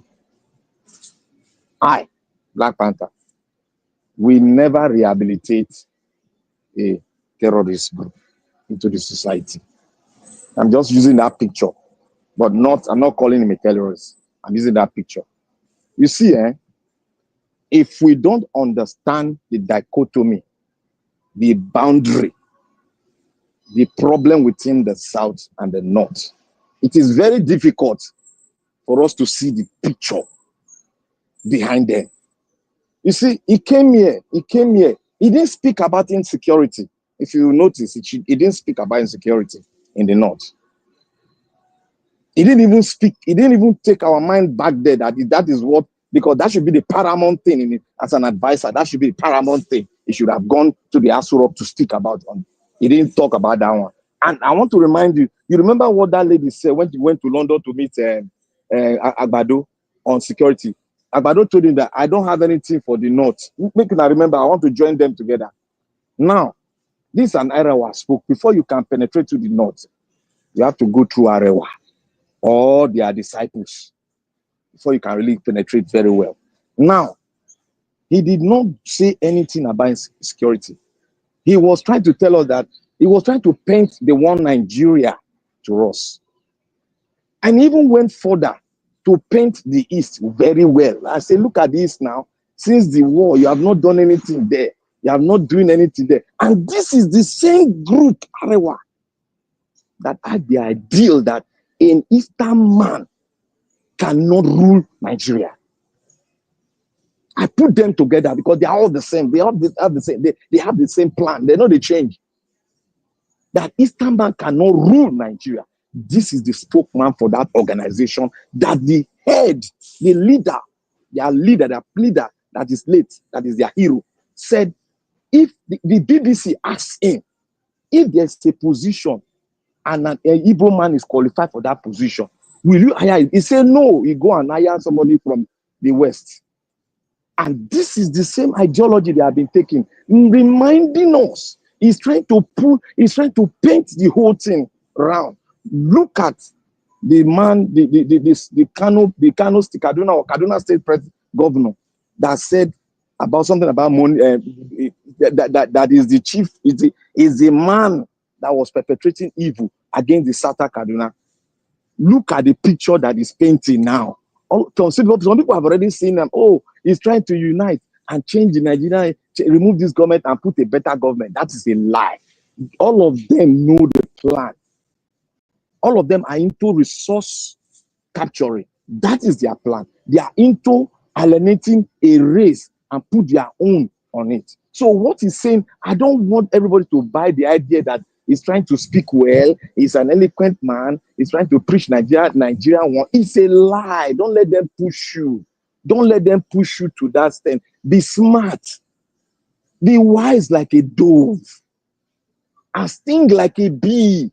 I don't joy with those wisdom. Be wise like a dove, every Nigeria. Be wise. Don't fall into the trap of the Arewa. This is the spokesman of Arewa group.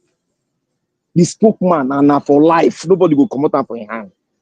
He's soaked into the ideology and nothing can change him. When he preach one Nigeria, he's telling his own people that we own the resources in the South. We own the mineral resources in Ogun State. We own the oil in Edo State. That is what he's preaching to their people. 1 minute. And I want to, 1 minute. I will take that 1 minute to say, Sanwo-Olu is just a boy to the Oga. He's trying to, like what the presenter said, he's trying to just make peace with his Oga. That's what he's trying to do. Because remember, a question was asked here before. They say, if anybody will tell me how many schools will be built for Southeast, I will give them one so amount of money. Sanwo-Olu is using that narrative now to beg in Oga. Because Sanwo-Olu know that what he's saying is a bloody lie. He himself is a bloody liar. Like Madam right. Say, he's an house boy. So Nigeria Watch, please, let everybody draw the mark. Like I said before, he's trying to draw the mark and Alabo is saying it. But when I was delivering it, people weren't understanding me. Now he's delivering it. Because that is what I saw. That is the investigation that I did. I took a lot of my time to investigate what Agbado is doing. And this exactly is what he's doing. Thank you, Nigeria Watch. Thank you, Black Panther. I appreciate you. Thank you very much. I would like to quickly appreciate Peggy Modi. Thank you very much, ma, for the super chat. I'm very, very grateful. And I'd like to appreciate you, Julius Anthony. Thanks for the super chat earlier on as well. God bless you. Guys, help us to do your part by pressing on the like, help us to share. Press on the $sign if you can. Okay, I'd like us to just move on now to the next person to speak to, which is Mr. Jonathan. Mr. Jonathan, it's good to have you on the show. Good evening to you, sir. Please talk to us. Hello, Mr. Elvis. I greet you. How are you doing today? Yeah, we thank God, though. Thank you, sir. God bless you for the good work you are doing. I greet you. And I greet my fellow panelists as well. God bless you. Mommy Diaspora, I greet you. God bless you greatly. All the commenters and callers, God bless you all abundantly. Welcome. Nigeria, as we know it, it's not a normal country. Nigeria is not normal. Everything we're seeing there is a testament to that fact that the country is not normal. Absolutely not normal. When Baba-Ahmed, that is the senior brother to Dati, you see, I was surprised when he joined the government of Tinubu through Shetima. And when you listen to that interview, you can see exactly what is going on. So when people we always say that Nigeria is run by cabal, he just fell short of saying that. That's exactly what he's trying to say. As much as he tried to kind of hide so many things, but he still revealed a lot. Nigeria is being, even when he said 1,000 people are in charge of Nigeria, he's being very, very, I don't know how to put it. 1,000 is too much. The people that are calling the shots of Nigeria, of Tinubu's government right now, they are not up to 50.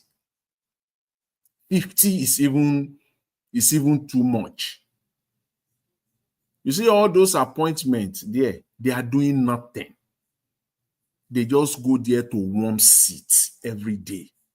They are just collecting money, just collecting salary. So what Tinubu has done successfully is just their payback time, just to be paying them, perhaps for their loyalty. Every appointment is payback for their loyalty. It's nothing else. They are doing nothing there. They just go there to warm seats every day. And they don't care. They are just collecting the money. Tell me what each and every, all those offices that they created, special advisor this, special advisor that. I can tell you for free, some of them don't even have offices. Some of them don't even have offices that they say, this is my designated office. Let them come out and prove what I'm saying wrong. They just carry the name and then they carry business card. They only show up when they call them. If you are not needed, they don't want to see your face. Who born you to say you want to even enter Aso Rock? Who born you? Who born your father where to say you want to, because you are a special advisor, you want to enter Aso Rock? You can't even move close to. The man said that for the entire 2-year period or almost, that he never had one-on-one meeting with Tinubu. That he only met him twice, or he said 3 times.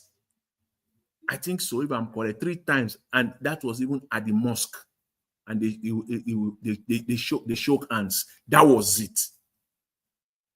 Your own principal, your major principal. There was no meeting of any kind between him where he was seated, Shetima there, Tinubu there, special advisor on political affairs. No meeting of nothing that he can relate with. for entire 2 years, nothing. Even if Shetima is your principal, like as you're on in the vice president's office, political affairs. So there was nothing, no communication. And that's exactly what is happening. The likes of Bouala, perhaps I don't think he even have any office there. All they do is they just give them business, they print their business cards, just roaming about Abuja all they like. They have cars, collecting salaries, and when they need them, they call them. This is what they do. This is what they do. This man revealed a lot. And when he got tired, some people can't handle it. But most Nigerians, especially those that are, the stomach infrastructures, type, they are fine with it. They sleep till 10 a.m. in the morning, 11 a.m. They are doing nothing. The only time is when they call them for meeting or anything or something like that. They are doing nothing. Nothing. But people that are serious, that really want to contribute, they will get fed up in that position and they will leave.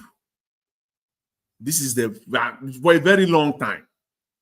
For me, for a very long time, this is perhaps the first time I'm seeing someone resigning from the government, from the Nigerian government, for reasons that are very clear, for reasons to me that are very, very, right, for the right reasons. This is the first time. Maybe I've missed something somewhere during, or is it Obasanjo? I don't think so. Yaradua, that was short. Maybe I missed something during Jonathan.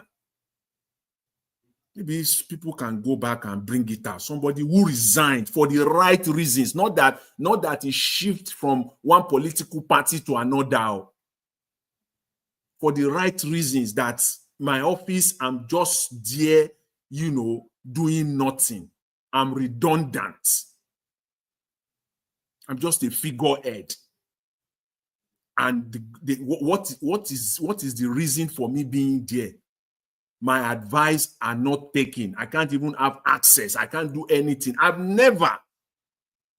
And I said, maybe during Jonathan, if anybody has anything like that, maybe they can come out so that we can learn. Just maybe. I can't recall. Whether it is selfish reason or whatever, but I think he left for the right reason. Because I believe that he went there with very high expectation, that when he gets there, he wants to contribute.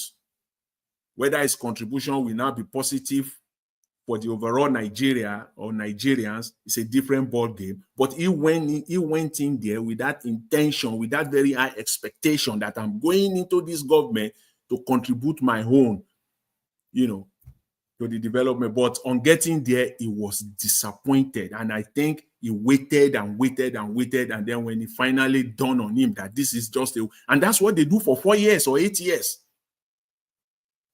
When they are needed, that is why sometimes they will do things that they are not even sent. Nobody will send them anything. They will just go ahead and just do it. So that is why the country is directionless. There is no direction. It is just some few people. And I say few people, I really meant few people that I can't count my 10 fingers. There will be less than that. That always on a daily, regular basis, always sit down in one room and decide what and what not to do as far as Nigeria is concerned. That's what they do every day. All this appointment that you see all over the place, they are doing nothing. They are doing nothing. It's just a way. When they say trim the government, cut government expenses down, it's even an understatement. Overall, they should so many agencies, so many expenses that should be completely cut off entirely. Resources are being wasted This is a man that was there for almost 2 years. Imagine the salary he has collected for those 2-year period. And he came out and said he contributed nothing. What a waste. What a waste. So if we don't know that the country is heading nowhere, this is one. This is an indication for you that the country is heading nowhere. They are clueless. They don't know what to do. That is why someone like Sanwo-Olu can come out and be talking about someone who was talking about Nigeria, the fact of exactly what is going on in Nigeria, that is saying that Peter Obi is demarketing Nigeria. This is what they do. They are very good at this. I've always said it. The world knows Nigeria more than Nigerians. What is it that Peter Obi said that the world already doesn't know already? Even much worse. Much worse. Demarketing Nigeria. My response will just, it will be the same. And then the statement, all lies all true. There is it's all the propaganda is sickening. It's just I listened to it, and it's just they all lies true. Peter Obi, when he was governor, somebody said it, I believe I heard it today. It's like that is what they do, just to steal money. Let's just call it, they don't let us, Nigerians are very good at using grammar. This grammar that is killing us, has been killing us since independence. Please, corruption, that's too big grammar for me. Steal, because when you see a thief, you say it's a thief. Thieves, they just steal. They are thieves. All they know to do is to steal. Not to thief. Say it the local language that every Nigerian, the nook and cranny of Nigeria will understand. So some grammar, some Nigerians don't get it, so they manipulate it, misinterpret it. These people are thieves. They steal. And how best to steal, to thief, other than awarding contract for new schools and hospitals, mushroom hospitals that will never be done, that will be half completed. Because that's how to steal money. That's how to steal. When you tell Nigerians they siphon, millions of Nigerians don't even know what's that. They siphon money. They steal the money. They steal it. They are thieves. Where will the money come for the likes of Sanwo-Olu if he has not built 500 or more schools? Wow. How will you steal? Where will the money come for you to steal? You say you build hospitals in Lagos State. Please tell me which hospital. Can you even yourself go to any of those hospitals to receive treatment? Can you? Can you send your child to any public school in that Lagos State that you have been superintending over now? 6 years now running. Can you? You dare not, because you know there is a mess. Which teachers are you even talking about? That you hardly pay them 100,000 naira. Primary school teachers. The prime and the best of education. When you talk of education, primary school teachers are they should be the most, the best that should be nurtured. The best of them all are primary school teachers. Some of them are earning less than 70,000 naira. The salary, they will not even get it for months. In that state, they are the lowest paid of all the teachers. And it shouldn't be so. They should be the most respected. Their future should be guaranteed. And once you are a primary school teacher, your future for life should be guaranteed. Guaranteed for life, your retirement. Government, everything about you will be secured. Just because you are a primary school, you are once a primary school teacher. Much more respected even than professors. Even primary 1 school teachers are more respected than primary 6 teachers. Where I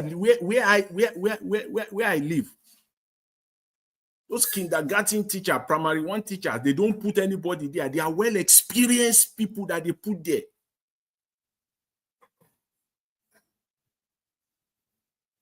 Well-experienced people. They don't just dump anybody there. But that is the foundation. That is where the child, a child will get the motivation to learn, to want to learn, to continue to learn. Is how that child is handled at the kindergarten, at primary 1. That's where the motivation to want to continue to learn and study, that's where the child gets it from. That's why we go to primary 1, where I live here. You will see 65-year-old people, 67-year-old people, 62-year-old people. I've never seen, at least for all I know, I've never seen a 32-year-old or a young graduate teaching a primary. Never. There are people with that 25, 30-year experience because their future is secure. Which one of those have you done in Lagos State, Sanwo-Olu?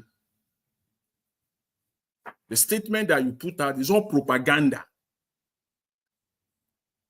It's all propaganda.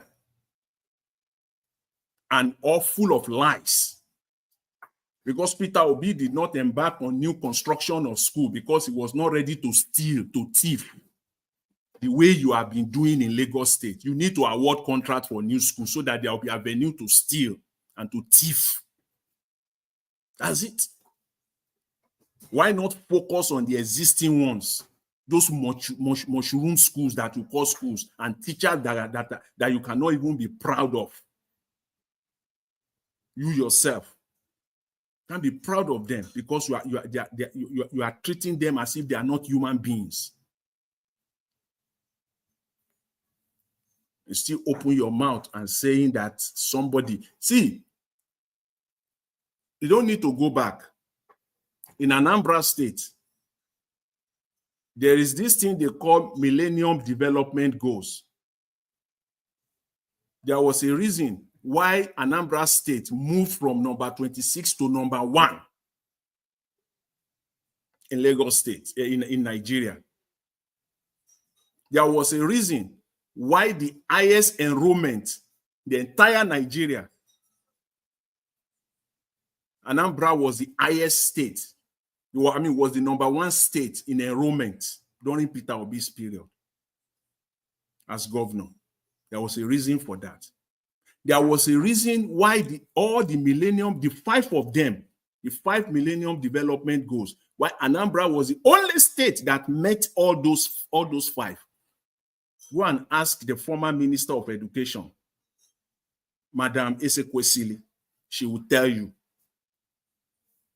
Not what Sanwo-Olu will say. I will not. And I think Obi won the best governor for accomplishing that goal. Yes, the facts are there. So all that speech, that lies that he put out there, it is only for people who don't know, and that's what they are counting on. That's what they are counting on. That they will just come out and lie. Everything in that statement was all lies. If we take them one by one and undo them one by one, education, healthcare in Anambra State during the period of Peter Obi. You can't compare it with any state in Nigeria because the only thing they know in Nigeria, or the governors, the only thing they know in Nigeria is to build new ones, embarking on new ones, so that they can steal and they can thief. Tinubu has been there now 2 years running. I've never seen him come out to visit any school in Nigeria, visit any primary school in Nigeria, and you are the president. How many primary schools have you visited? How many? How many hospitals have you visited? How many maternity hospitals, primary healthcare centers have you visited, Mr. Tinubu? Let the camera follow you. Let them carry cameras to follow you. That is how you can be proud. Not putting out press statement. Not just sitting down there in Aso Rock Villa and be pushing out statement every day. We are only seeing your pictures and your videos. get into that your private jet or presidential jet, fly to Maiduguri, fly to Zamfara, Sokoto, come down to Osun State, go to Ebonyi, pick all those states and visit them. That's what president does. That's why the reason you said you want to be president and you force yourself to be there. Now you are there, then do it. You just sat down there wearing Babariga every day. You are doing nothing. If you are not fit, get off. What a president will do is that you will get out. You will go there, go and see yourself, not just what they will come and give to you. The speech you read, somebody they will write it for you. This whatever they write is what we do. You will just read it out. Go and see. Go to our teaching hospitals, university teaching hospitals. Go there. You are doing none of that, and then criticizing somebody that is pointing all those short for pointing it out so that you can do better, you can become better, Nigeria can become better. All you do is just to come after them. So everybody should just sit down and look. We should do nothing, say nothing, talk nothing, and then you can continue to perpetrate the destruction of Nigeria. Please, Mr. Davis, we leave it there for now. Thank you very much. I appreciate it. Thank you, sir. All right, give us a mandate. Are you there to speak now? Are you available? All right, I'll just move on as usual. Madam Rita, please give us your final submission. Can you hear me? Okay, go ahead then if you're available. I can hear you. Good evening to you. Thank you very much. I appreciate you. Well, I think I'll just stand on the existing protocol. I think the panelists have done a great job. Mine is just probably to probably add on or two things. Honestly, I don't have much to say. Now, I think another reason why Mr. Peter Obi became the best governor is the fact that during his time was when Anambra State became forced in WAEC. They became forced in WAEC, and ever since then, the state has been doing they've been doing good. So I honestly I won't want us to spend much time on Sanwo-Olu's propaganda and then stupidity, if I can use that word, stupidity, because honestly there's nothing to say other than to say that his comments is just based on stupidity and foolishness, because we all know what the country is. Take away the police office, the police or all these guiding these guys, they are gone. They themselves, they should be scared, because the country, they themselves should be scared.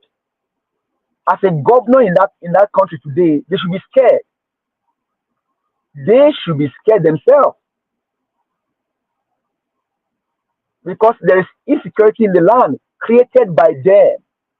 So they themselves, they should be scared, because nobody is safe, and that's why they need to fix the country, other than spread propaganda. Now, another question you ask yourself is: they tell you they are using 10 billion to bring a solar panel to Aso Rock. Tinubu told Nigerians that they were sending people to go to Kenya to go and study how they achieve their power. So all of a sudden now, his solar panel was it part of the thing they brought back from Kenya? And these are things that Peter Obi was doing. He goes everywhere just to go learn from countries that have succeeded in governance. He goes to learn, and then he wants to see how you can bring that to the country. And then you guys say you went to Kenya, right? And all of a sudden now you are buying a solar panel into Aso for 10 billion naira.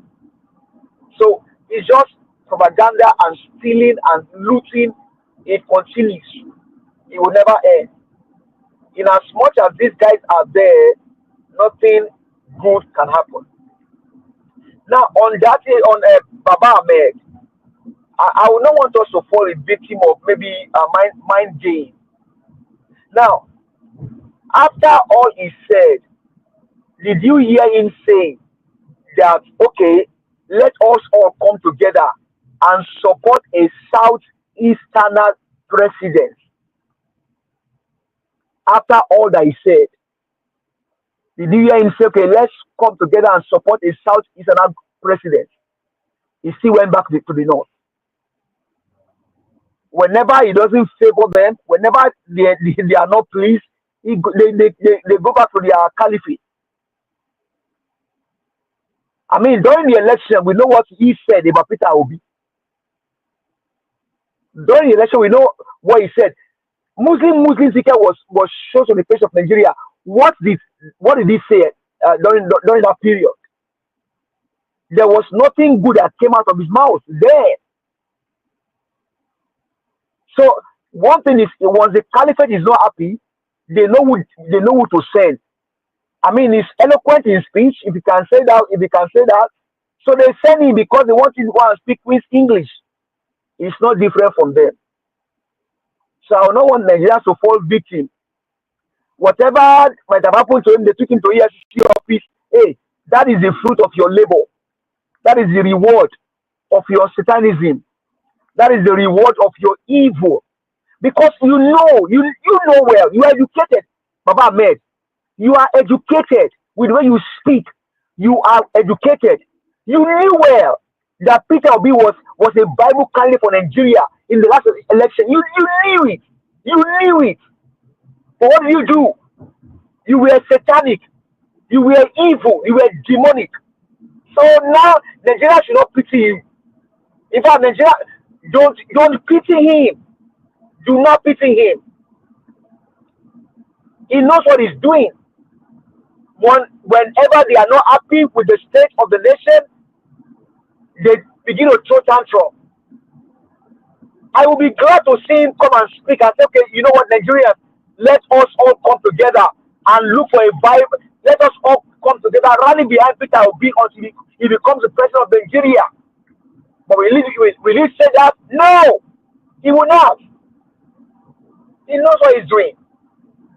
He knows the game. And that's what they are playing. It's because of the coming election. Now on Edo State, I mean, for me, the whole thing happening in Edo State, it gives me joy, honestly. Because one thing is, when you tell people, hopefully they are able to listen and listen well. Before the election, we knew how we were crying here during the election. These guys don't have any agenda for the country. Not Sanwo-Olu, the one that is Rama all of the places. Is just anywhere he goes, he kneels down, he stoop down like an errand boy. He is also an errand boy of Shomole. So nothing good can come out of his own government. Nothing good. If he's there for 8 years, nothing good will come out. Most of he told you guys that he's not giving you security. That's what I told you guys. So for me, with the way things are going, then don't expect anything good from any of these people. Whether PDP, whether APC, do not expect anything good from them. These guys don't mean well for Nigeria. They don't have any agenda. It is only sad that Nigerian men, I just wish that we cannot they can come together and throw these guys out of office. They can throw them out. Because it's enough. The pain, the suffering is enough.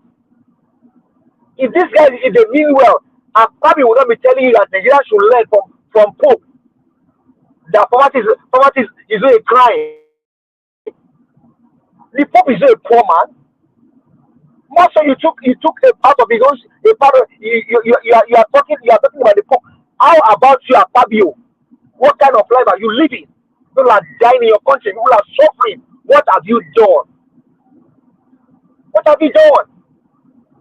Tinubu he knows what is going on. We tell him to visit, to go to this place. He knows. They know what is going on. These guys are just evil. They will not change. So how we get the country right is all dependent on we all. Let's not keep talking. Let's continue to speak until we all come out and then fight and take back our country. Mr. Elvis, thank you very much. I do appreciate you. I yield the mic.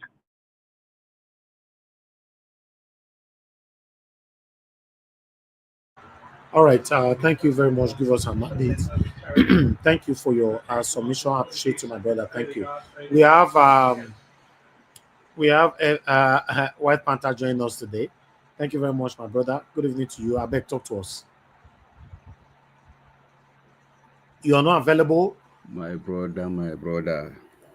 Okay, good. Thank you, sir. It's good to have you on the show. I beg talk to us. Good afternoon, Mr. Davis. Please don't mind them.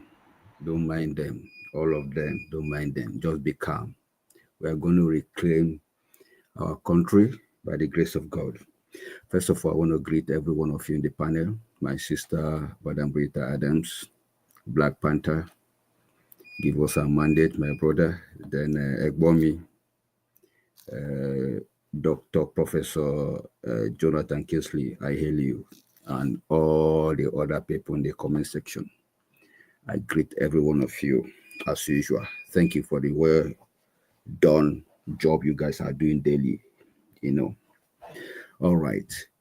I want to talk to two categories of people here. First of all, to the President of Nigeria, Bola Ahmed Tinubu. He said he asked for the job. He said we shouldn't pity him. That is what he said. He said he's bringing a renewed hope that's going to fix the economy. Then his vice said he's going to fix his security, which is Shetima. These are their words. Here is the question, Mr. President. Are you doing the job that you have promised to do? In as much as we all know that you get there through the back door. But the question now is, are you doing the job that you projected yourself, that you built Lagos, that you built the economy of Lagos? What you claim you built when you were a governor in Lagos, is it being replicated in the economy of Nigeria today?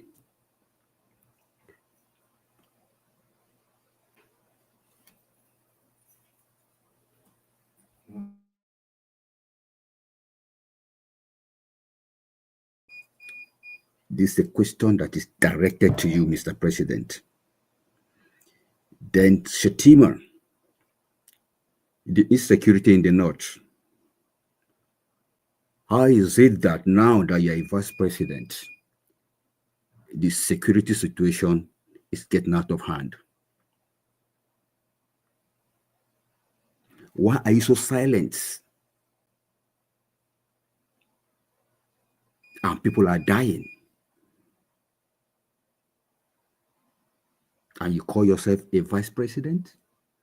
When your principal is not there, what are you supposed to do to step in his stead? All this question I'm asking is for you to reflect on the suffering of the average Nigerian people. Then the third question is to Akpabio. You say poverty is a virtue.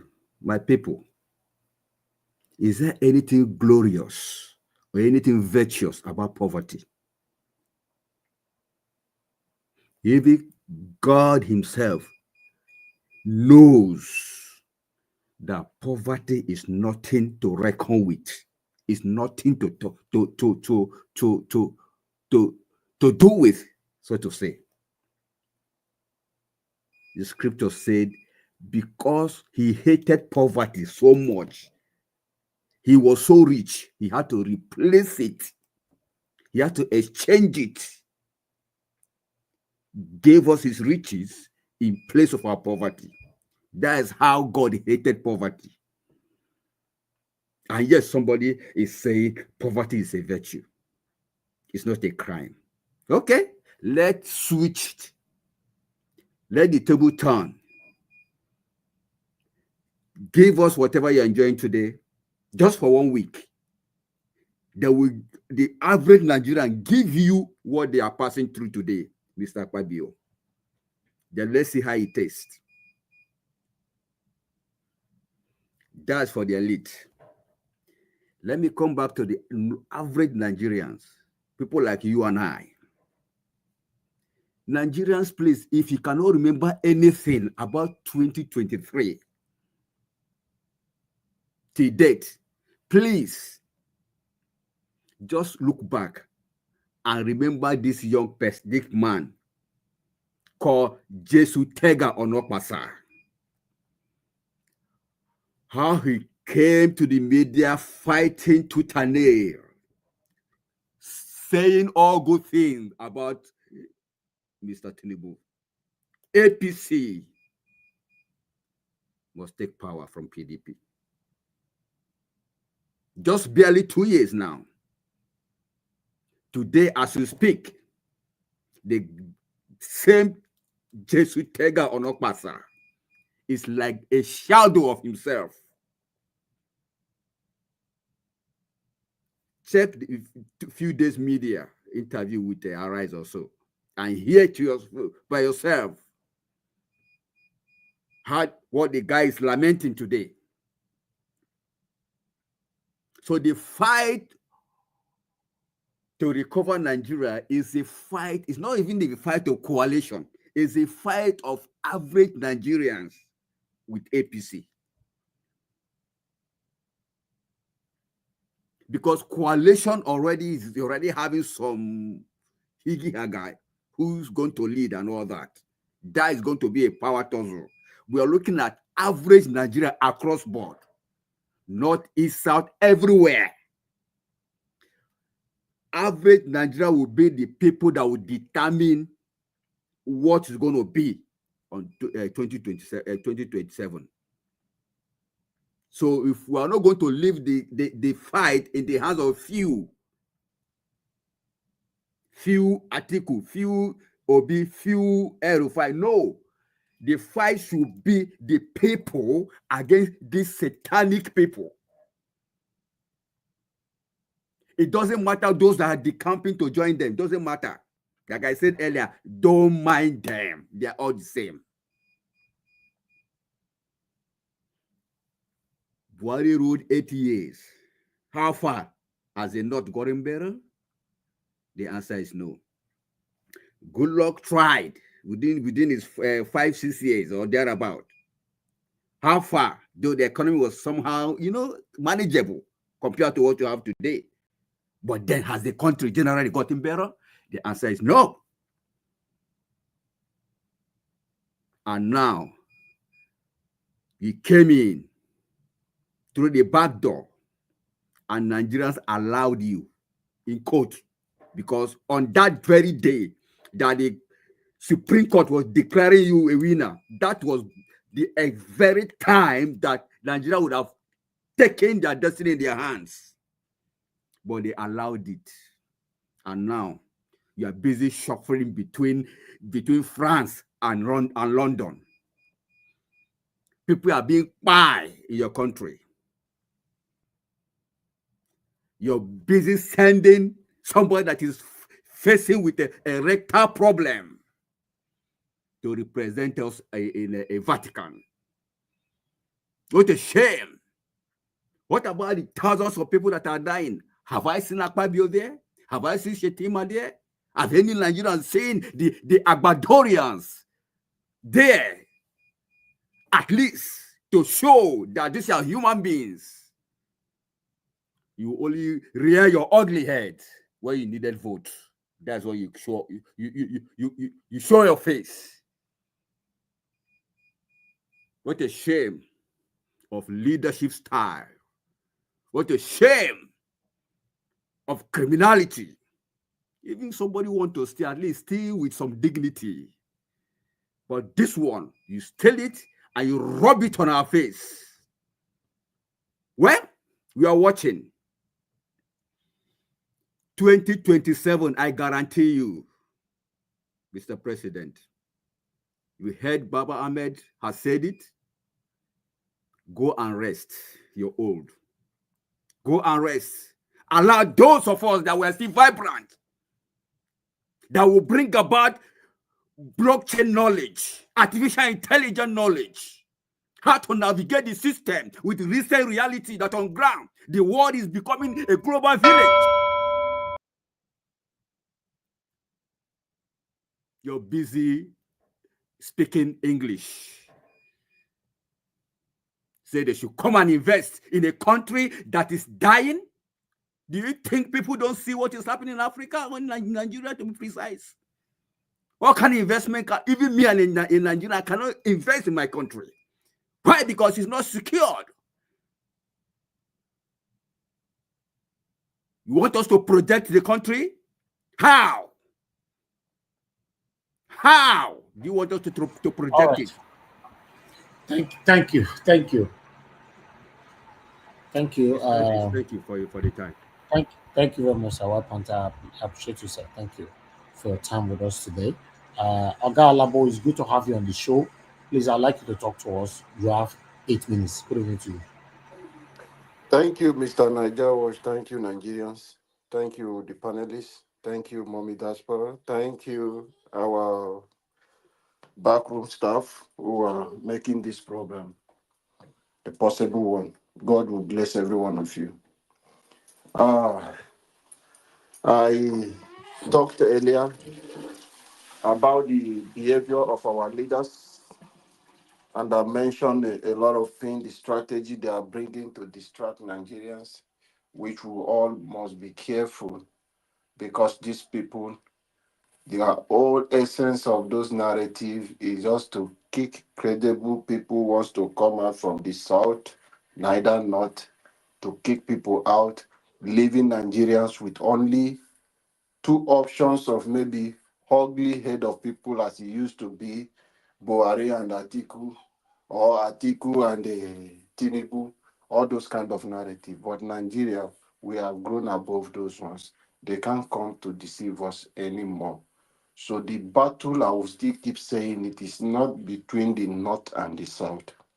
It is a battle which is APC versus Nigeria. That is 2027 election. So whoever wants to deceive you, that did not want to come and kick Tinubu out, they want to take over power from the south, it's not the case. They are pushing this narrative just to distract Nigerians, to gain popularity in the south, and manage this northern side that have already secured.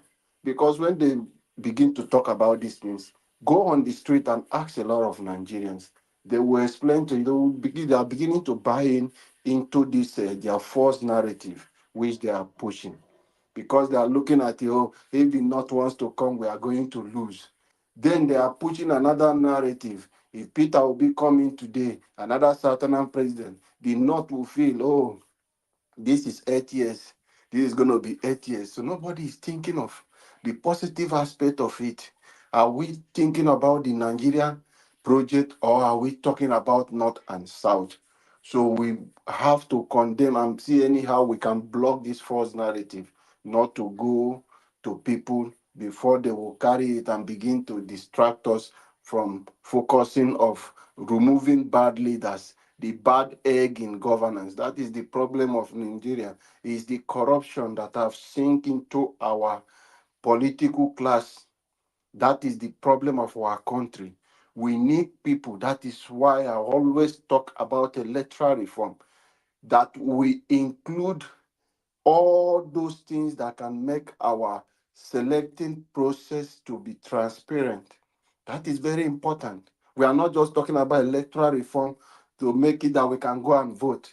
Who are you voting? That is the problem we have today. Some people who came out to represent Labour Party, we don't even know their character. But just because they are the people on the form, they are the people on the ballot, so everybody just vote Labour Party. Look at the kind of character we have in the Senate who are Labour parties. Look at the kind of character we have in House of Rep who are Labour parties. You can see what is happening. It is now clear to Nigerians now knowing those kind of people. But as of then, we don't know. but a kind of electoral reform process that will capture political parties' primaries. That is very important.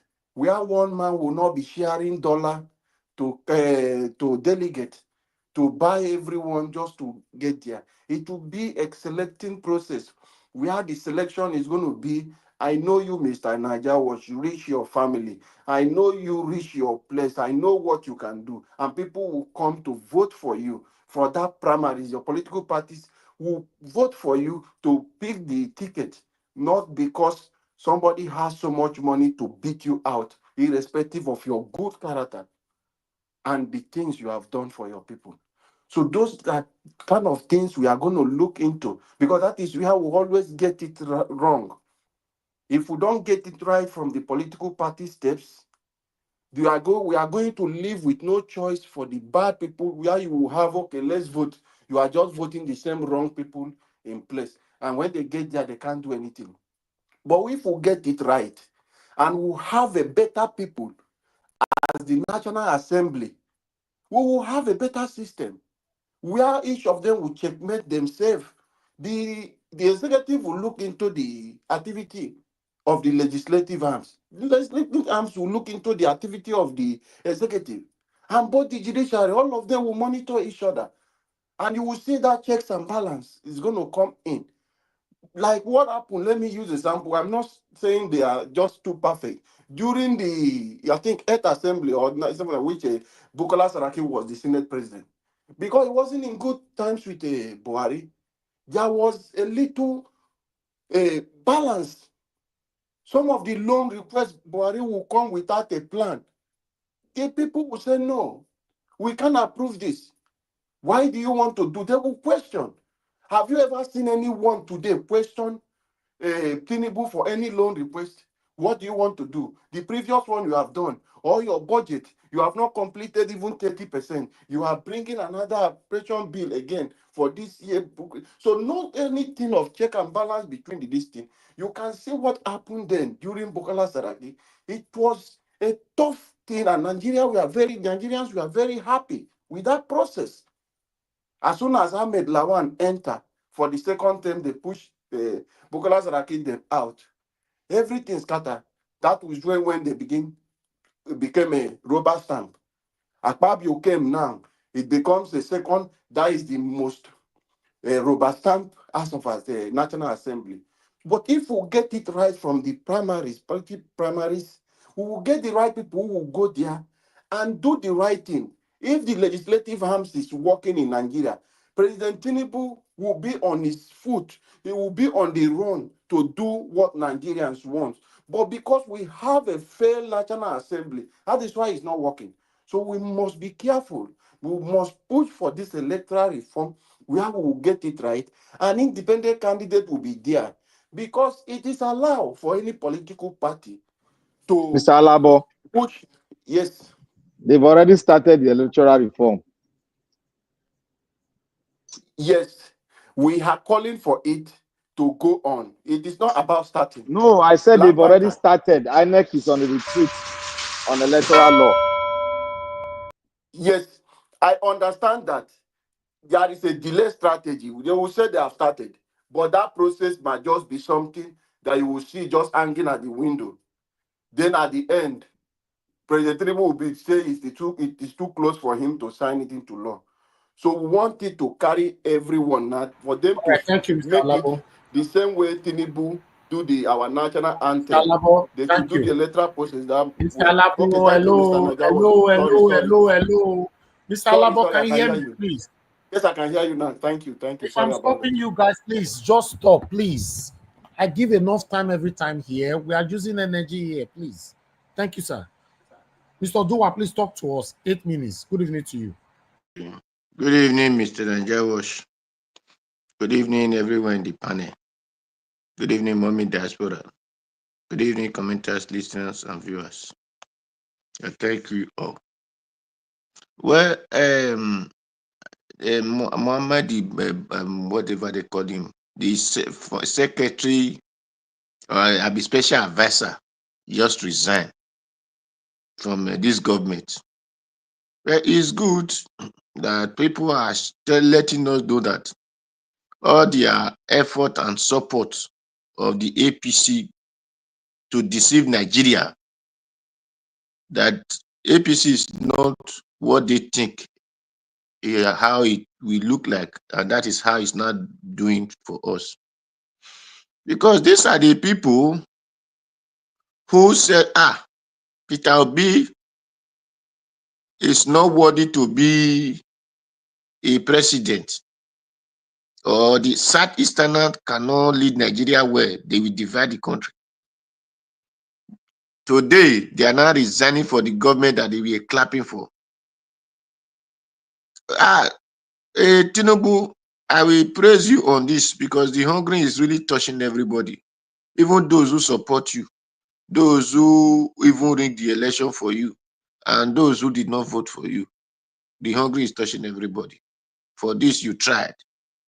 You did not do it like Buhari, who just used it to favor some of his family and let the rest Nigeria to hungry. No, you are using it, whether your family or not your family, you are using the hungry to punish everybody. You do well. So, and it's not here to tell us that the Southeast, nobody should come and cause confusion between people to say, let me tell you, this one is your problem, the other one is not a problem. All of them are our problem. Whether he resigned or he did not resign, all of them are our problem.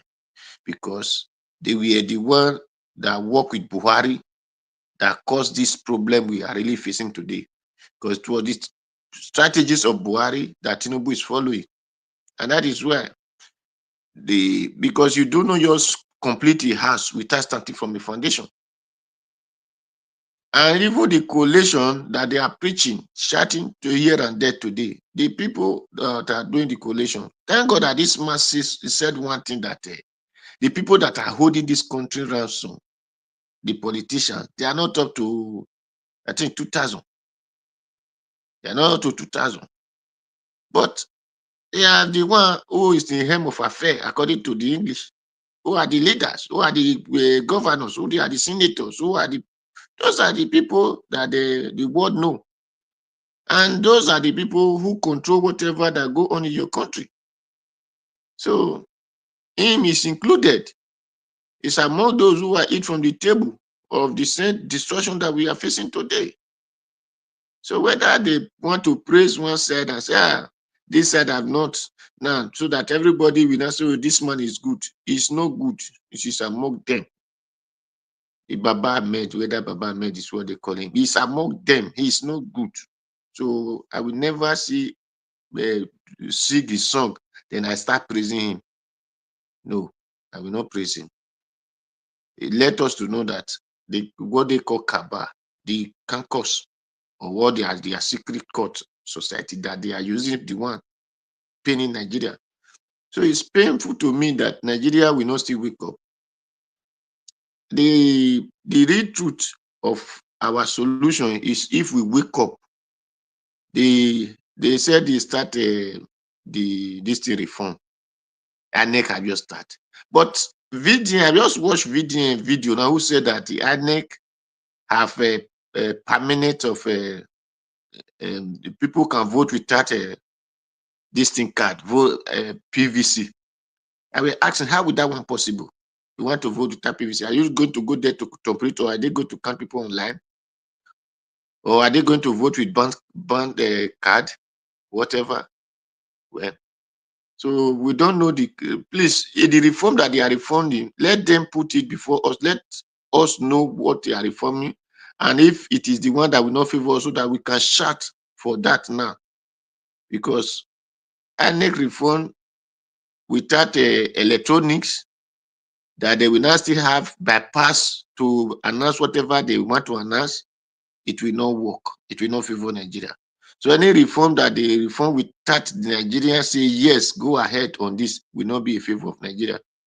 So whatever they want to reform, the House of Assembly or the INEC or the Senate also, it should be announced, because it is this government of Tinubu, we know that where they said you must a head count to do something, they said Those who against say aye, those who is favor say aye, those against say nay.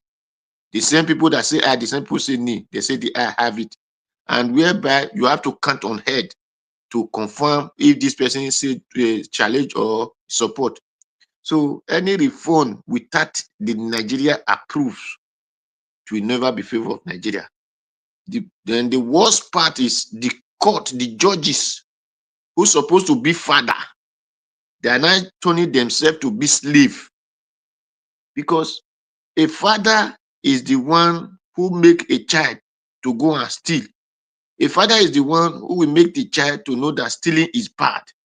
Because when you steal, your father could not help you to keep the thing, and he expose you. Tomorrow you will not go and steal. But if you steal, your father keep the thing for you, then he have sent you to go and steal tomorrow.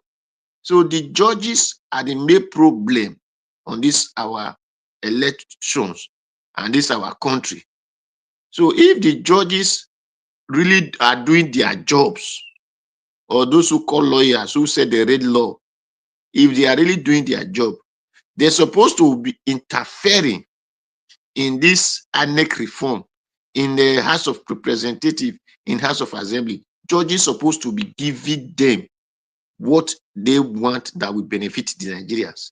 Supposed to be sending them letters. This and what law we want that can benefit Nigeria. But the judges doesn't do that, because they don't care about us, or because of those their whatever secret court all of them belongs to. They will not care about Nigerians, because if they are not sucking demons, they will be doing their duty. So that is for let people, whatever we are saying. Me, I'm happy if anybody will want to do coalition, whether even is the highest, the Satan that said you want to do coalition. But what I want is let Peter Obi be the president candidate of all the coalition they want to do, because this they said this is only coalition that can remove APC from government. It is good. Then for the Edo, this thing that they said they don't, it's not a force to join PDP, to join APC. Me, I don't really have. They said that they sent message to him to come and join APC. No, he said they want to demolish his house. If they want to demolish your house, you go to BDPA, go and ask if they are the one come to a place, and they will tell you if it is them or if it is not. Not just to do video. Because me, I will not lie. Most houses that people build, either you are big man or you are not big man, I will not tell you. I will say the truth. Most houses they build, they don't even go to town planning before they build those houses. Or the name of, they just have money, they start building nonsense. So if it is them that really come, then we let you know the reason. Then so that you can tell us. But if it is not them, then we still know the people that do it. So for now, I cannot, based on this video, I cannot support they want to destroy Drake, so they don't want to destroy it because of party or no. Let him go to town planning first. Then when he come back and I say what he saw, then from there we can believe on whatever they will say. So that is what I have on that. It's my person, but I cannot say because it's my person. Let me just go along with a social media video he showed. Let him go to their office first. Thank you, Mr. Najawash. Thank you very much.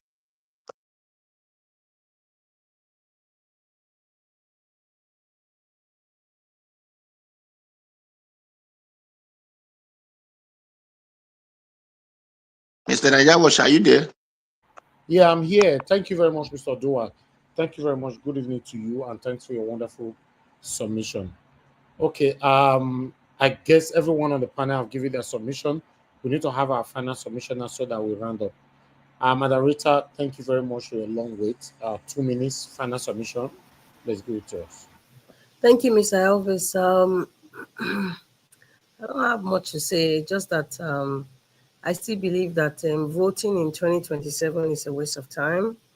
As long as we have these kinds of animals, controlling Nigeria's institutions.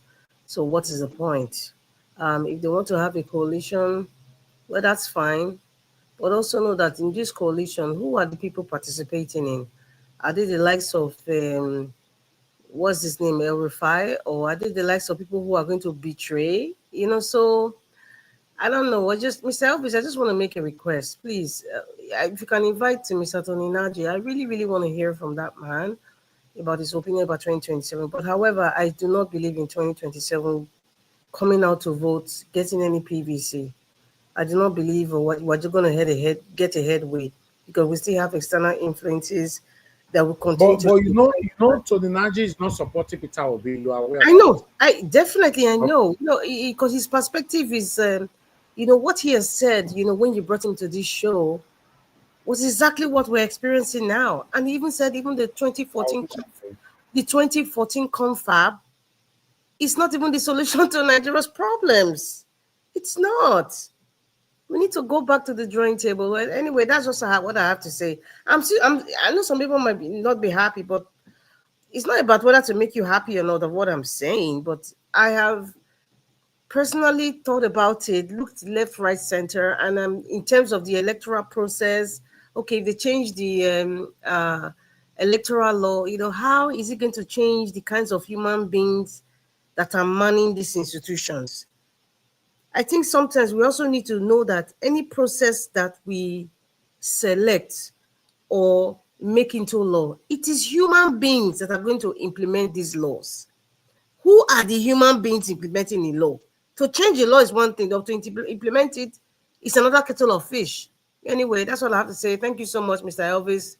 And thank everybody here that I listened to. And Mr. Oduwa, yeah, I agree with what you're saying about what happened in Edo State, but regardless of what it is, everybody have a good evening. And by God's grace, we'll see you tomorrow. Right. Margarita, thank you very much. I appreciate your time with us today. Despite your calmness, but you still managed to come in to put a voice to this. God bless you. Okay, I'd like us to move on to Black Panther. Black Panther, please, your 2 minutes. Thank you, Nigeria Watch, and I want to thank everyone once again. You see, Margarita made mention of Tony Naji. See, Tony Naji is not, his own solution is not the solution. Nigeria is a multi-ethnic group, and there was once a time we sat down to speak with each other and we promulgate a paper, a blueprint. So Tony Naji cannot come and disprove that fact. We need to start from somewhere. They agreed on something. It's just like you want to make yourself so popular and postulate something different. It can't work. We have to follow the ethics, the fundamentals on how to start a nation. We all know the fundamentals. Tony Naji cannot teach us the fundamentals. The people's will is their will. If the fundamentals is done, he cannot disprove the fundamental that was done. I cannot stand and I will always disprove that fact from him, that he will dispute the fundamental that was done on a conference that everybody signed and sealed. So if he's coming from a new dimension of let us technically divide the country, that's a different fact. If he's bold enough, let him come out to say it. But when a conference is made to promulgate a new law and a blueprint is signed and sealed and agreed by different ethnic groups, it should abide by it. It should, as a matter of fact and as a scholar, it should abide by it. There's no formula you can bring that will work. We have sat down and speak. GAG gave us the opportunity and money was spent. Let's start from there and let's build it. If we cannot do it, let's split. That's my own that I believe. And I want to say one thing. I deliberately, when I spoke about how Agbado is trying to maneuver, and I said one thing. I said he has drawn a line between the South and the North. That is what he's doing. That is his plan. Then I said one thing. I said, Atiku, I want Atiku to participate in the election. But I won't give the people the picture.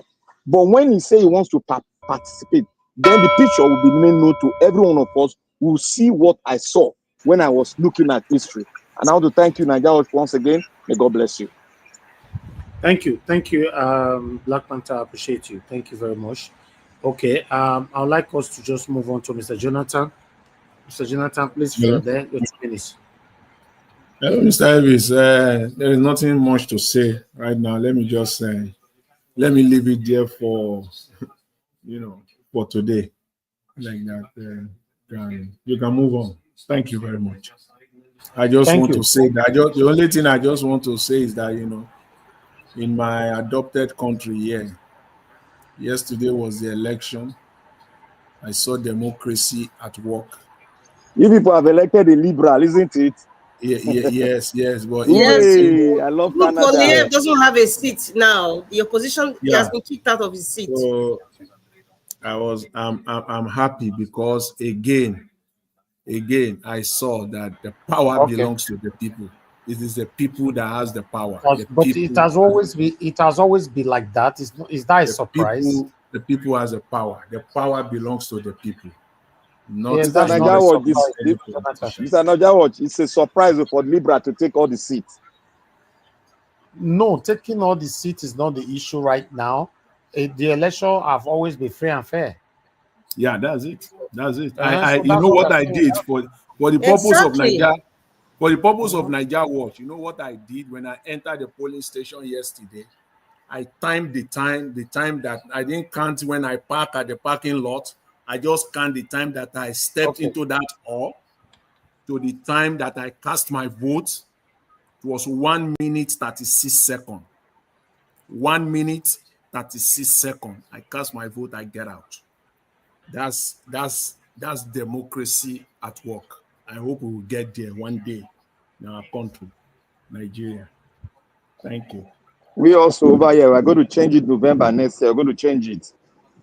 Thank you, Mr. Jonathan. God bless you, sir. Thank you very much. All right. White Panther, please. Your 2 minutes if you are there. Yeah, my brother. Well, everybody has said, submitted wonderfully today. All the submissions were on point. The ball now is still on our court. Coalition or no coalition. Hunger doesn't know coalition. You know, hunger doesn't know tribe, doesn't know APC, doesn't know PDP, it doesn't know SDP, it doesn't even know elite. Hunger knows hunger. That is all. So the people of Nigeria, young, old, the bulk is on our decks. Our destiny is in our hands. A northerner has ruled. We have seen the outcome. A southerner has ruled also. We have also seen the outcome. Now is also another southerner ruling, and we're still seeing the outcome. So you can see that it's not by region anymore. It's not by where you're coming from anymore. It's by knowing what to do and doing it well. That is it. If he didn't dare, he didn't dare. So I stop there.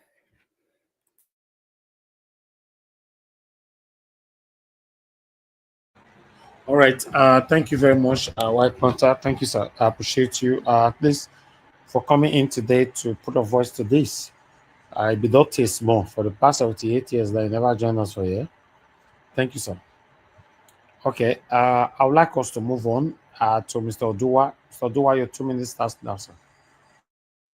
Thank you, Mr. Najabosh. Well, I don't have any other thing to say that. Baba-Ahmed, you tried for exposing the secret of you people, just like the way Alakbasa came and still exposed how they drank the election, how they wait and divide Peter Obi and the article vote and give it to. So you people are confessing that the Tinubu doesn't even see his workers, not to take advice from them. So when a man has his own mind to say it is my turn, he will not take advice from anybody because it's his turn. He's just there to take his own. So, and he said he had 4 years. If he did not do anything, he promised that is, he will give them light. Since he did not give Nigeria light, or he did not even give them food, it is the duty of Nigeria now. It's left for Nigeria to go and hold hard neck ransom now before they will still go and say go to court in the 2027. Because if they hold them in their throat, that they cannot tell them go to court. So hold the assembly, take your protest to House of Assembly, take your protest to Senate chamber, then take your protest to ANEC office, take your protest to court, so that judges will know their duty and start performing it now. So when Nigeria, when you hold their neck this time, then 2027, you will have victory for yourself. It is good your vote counts. That is why they say democracy. But what we have in Nigeria is double crisis and democracy. So Nigeria, it is less for you if you want a better life. You want to enjoy. Don't be thinking of send money from Europe, send money from Canada, send money. Those people are not picking money from the ground. And if Canada and Europe, whatever the country those people live, they did not make their country okay, they cannot send money for you. So you make Nigeria okay so that you will not be demanding money from your brother or your sister who live in elsewhere. Nigeria is the best country if that we have the mind to build it for ourselves. I see it one of the best countries on earth. So Nigerians, it is you that will build the land. The land will not build itself. The land that arrange itself is just for you to plant it well so that you can enjoy the crops that you plant in it. So it's your duty if you will change your attitude to make a country good for yourself, or it's your duty if you will continue in bad attitude so that you will be looking for how to run to elsewhere. So it's your own choice. So I will not be the one to do it for you. You will do it for yourself. So Mr. Jawash, thank you very much. Thank you for the time. Thank you. All right, Mr. Dua, thank you very much, sir. I appreciate your time with us today, as usual. God bless you. You said Mr. Olakbasa.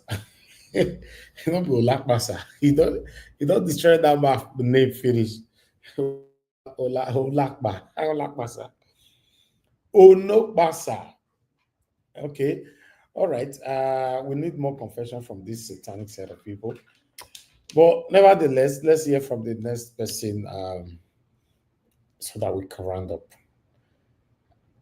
Give us a mandate. If you're there, you're 2 ministers now. Well, thank you very much. Hopefully you can hear me clearly. Well, I think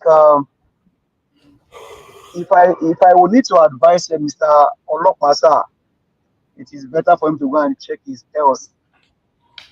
It is better for him to go and check his health. But also, I think also, it is not the issue of health. It is hunger.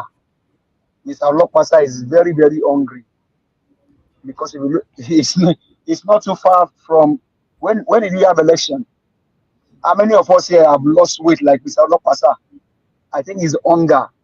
Maybe what he expected, he has spent all he had for Tinubu, and what he expected, he didn't get it. So there's no one to buy food. Olokpasa, go and feed yourself and take care of your health.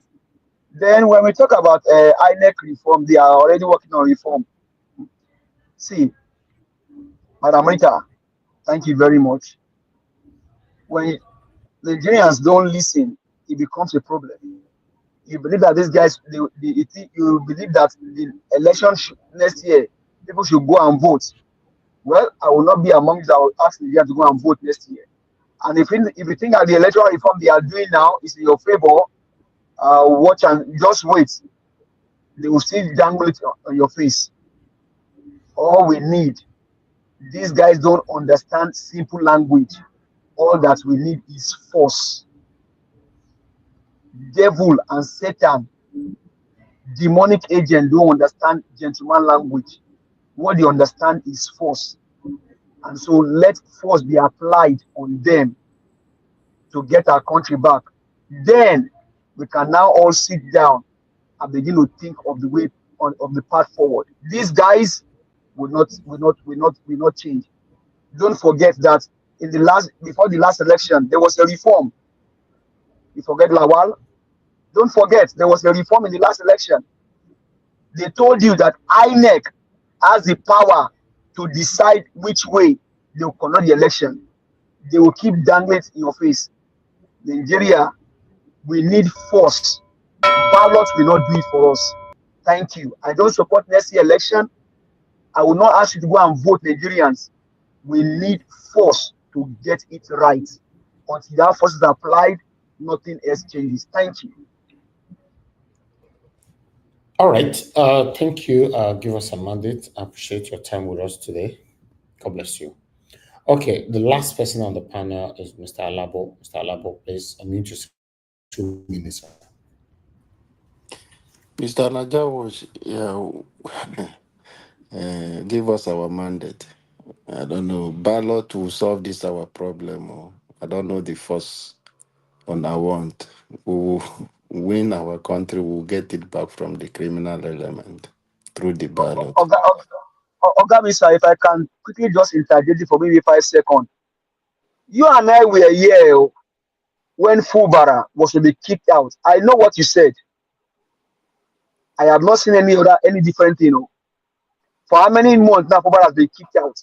I am still waiting for the Rivers boys to go and chase away the administrator. He told Alabo told us here that nothing will happen. Alabo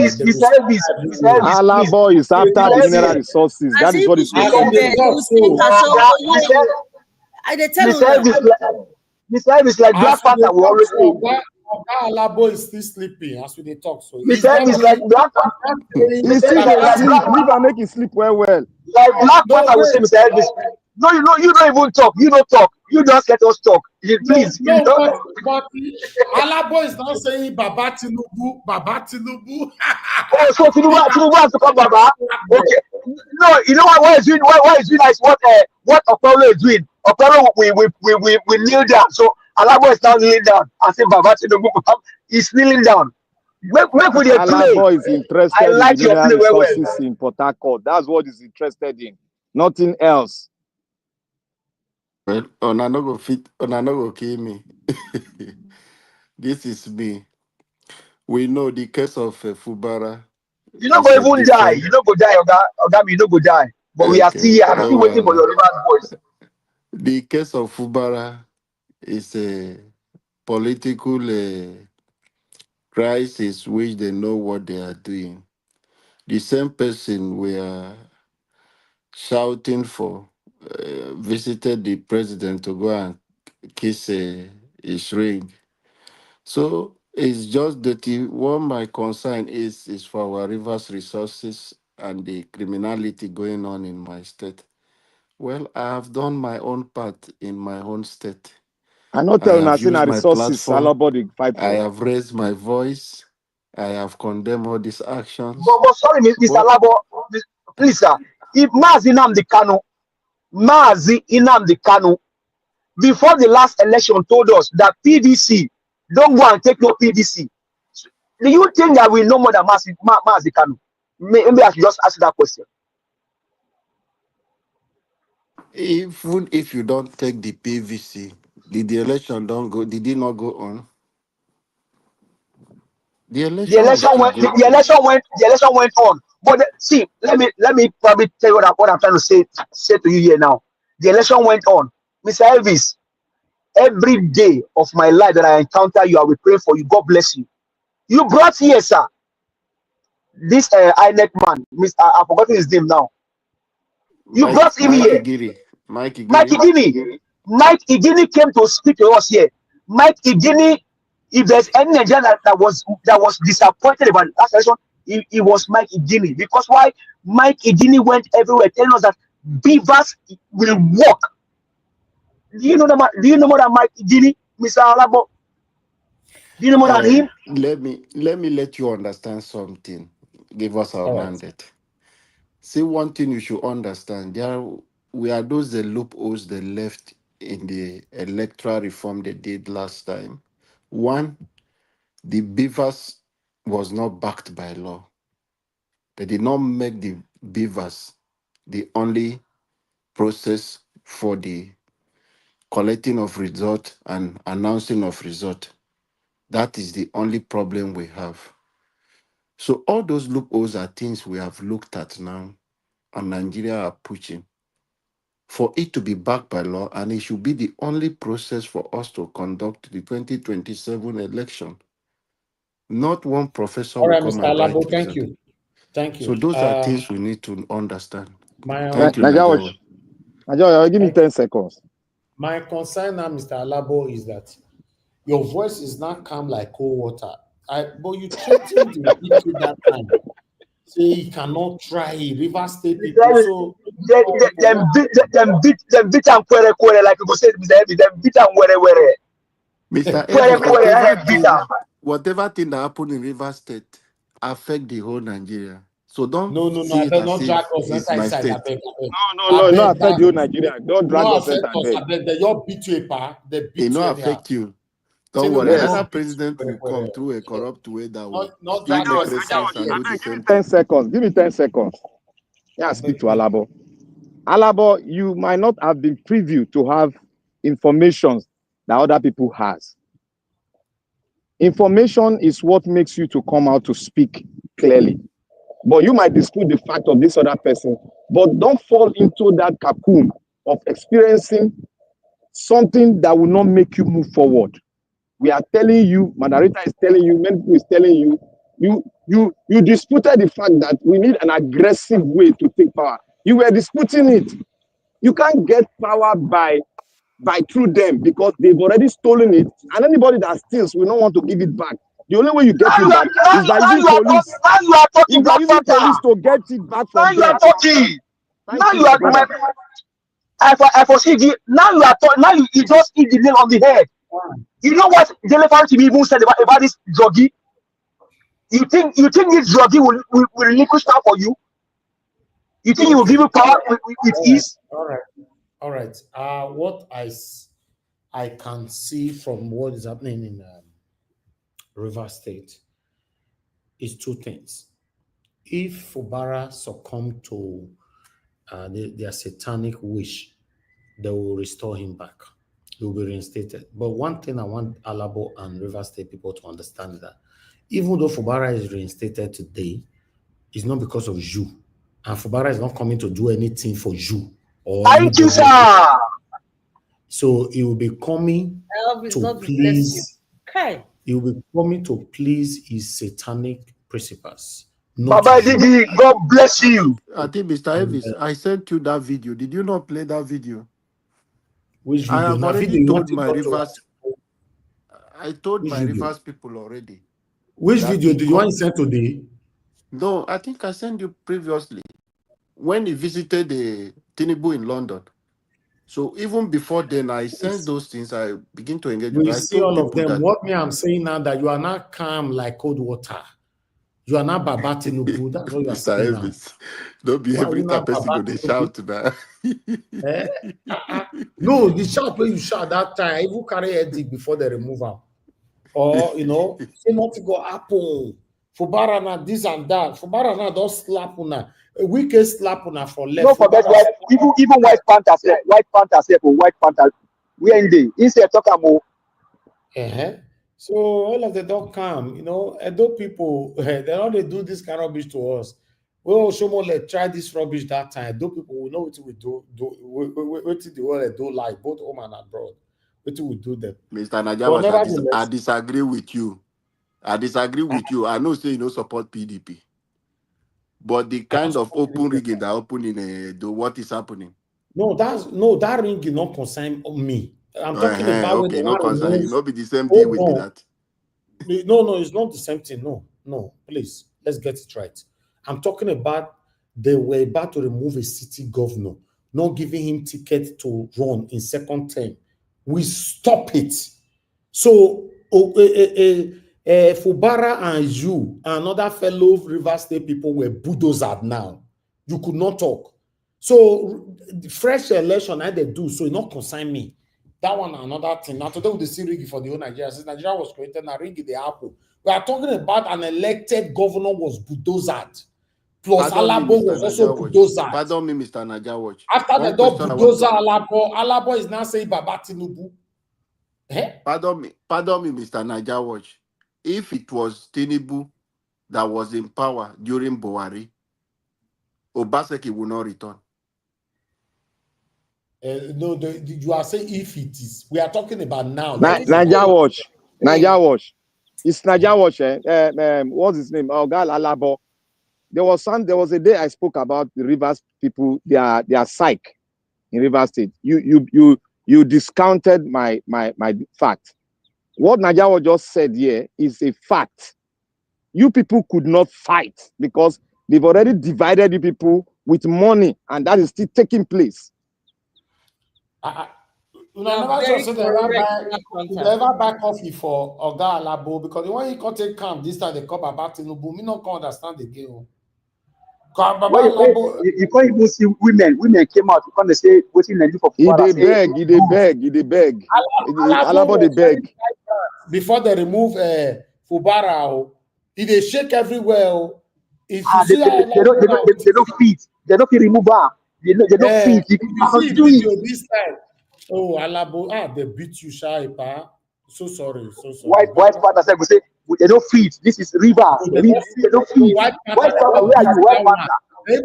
They even beat White Panther. Mona, look at. They're all quiet now. No more. First time in the history of Rivers State, they pull more than 5,000 women out to go against their governor. More than 5,000 to go against their governor. That's first time. I never seen for Nigeria before. Now Rivers State, now I break that record. Go and check me. Even me myself, this is the first time I did see Rivers State people are so weak. Even aside the people. They are very weak. Man. Not even happen. You are comparing it with the election that happened in those states. Who should wait concern election? Now today they start to the ring election. They don't ring election for 2023. You see any Nigerians occupy the street. I'm talking about Mr. Najawatch, Tinubu came to Edo and said he's going to hand over Edo State to APC. And they have done the same thing. I am telling you, if similar thing happen in Edo State, it can never be happen the same way. No, they removed an elected governor, God, not bypass him. They beat you, beat Fubara, beat White Panther, they beat all of you now. Everybody that came from Rivers State, an elected governor, now they remove. So don't be and he knows say they go remove him. He know because he talk him. Why they compare with election? Election the governor himself now. Najawatch, you know who Fubara be. Who you know who Fubara be. There is somebody. If it is a Nyesunwike that is the governor, as far as I'm think he will allow this kind of thing to happen to him? Fubara is a nobody. At the moment, Fubara is working against all of you in case you are not aware. That is it. I know that one. I'm aware of that. So if he's reinstated today, he's coming to serve his satanic principle, not you anymore. Fubara are forbidding every one of you. No, he will be reinstated now already. You don't go meet him for London. They go reinstate him. That's what I'm saying. He's not coming to help these people anymore. That's lie. Account. That's on our account. They're going to share around 50-50 every month. That oil, they don't share that oil already. 50-50. They don't share the oil. Not even 50-50, it will be 70-30. 30 to Rivers State, 70 to above. To Wike. No, I'm not mentioning that. I said to above. Hi, Ogalabo, why you let them beat you like this? They have already divided it into 3 portions. It's 3 portions. They don't divide it. All I don't know is they don't divide that. In the beg now, they call her Baba. In the beg now. They name Baba Tinubu. In fact, they divide that without even considering Alabo. You don't even give for the you don't even give for when they share. You don't even be amongst them. You know the among. You call the Baba Tinubu. Alabo, when we come out here to speak, we are speaking from experience. I don't experience some things, but the dimension where Rivers State take go, when I get A+, the dimension when I take go, allow that kind of thing to happen. When I get A+. I am telling you, Black Panther, if that same thing happen in the state today, it's the same way it will happen. Hold on, let me say something quick. Even till tomorrow, it can never happen in Edo. Let me say something. If, for example, they decide to remove Okpebolo tomorrow, I promise you nobody going to engage the streets. They'll say, I'm going to carry and they go. You know what that means? Carry on. Want to carry and go anywhere and they go. Nobody go come out. Want to carry and go not. Yes, not before you're praying from our own man for Nigeria was here. We are talking about people where people like. Obaseki was liked its first term. Now when it became when second term now becomes satanism. Finish now. Almost all of us where they speak against Obaseki today, everybody supported Obaseki first time. The reason why we supported him that second time was not because of his good deed in first time. Because he worked what he do for first time. I don't even remember anyone. He started the Kenwan road for first time. Can't go finish an ending of second term. You know, he not even still finish himself. So now because of the oppression from Satanic Oshomole, can say no. Even though you are the national chairman of APC, it can never happen. All Edo people, both home and in abroad. Now, tell me which effort Rivers State people don't demonstrate. Let me tell you something in case you don't know, Oga Alabo. You know why Fubara now decided to turn against you people? He wait. So one una go school soon come and fight for me. Because he say, people why they will say go fight for me? All of them all quiet. Alabo with me depend on. Is not saying Baba Tinubu. Man, go back, go. Let me can go back, go. Let me that guy go back on the train, go London. You are right. You are right. Exactly, Elvis. You are saying they don't care about him. So he's making exactly a deal now. to sustain himself. He goes to see people why they fight for. Do you know what happened to Wike in Bayelsa? He came to do campaign. All those boys take iron. They one go there, he take off. You don't even land there safe. They don't let them do it. Can't see iron everywhere. For River State, they allow them come inside their den, do party finish, come out. I say, governor, you don't even know where to your power. Too much money. And anyway, as we see him, it's very unfortunate to know that in my time, that River State people are very, they are not just very weak, they are extremely weak.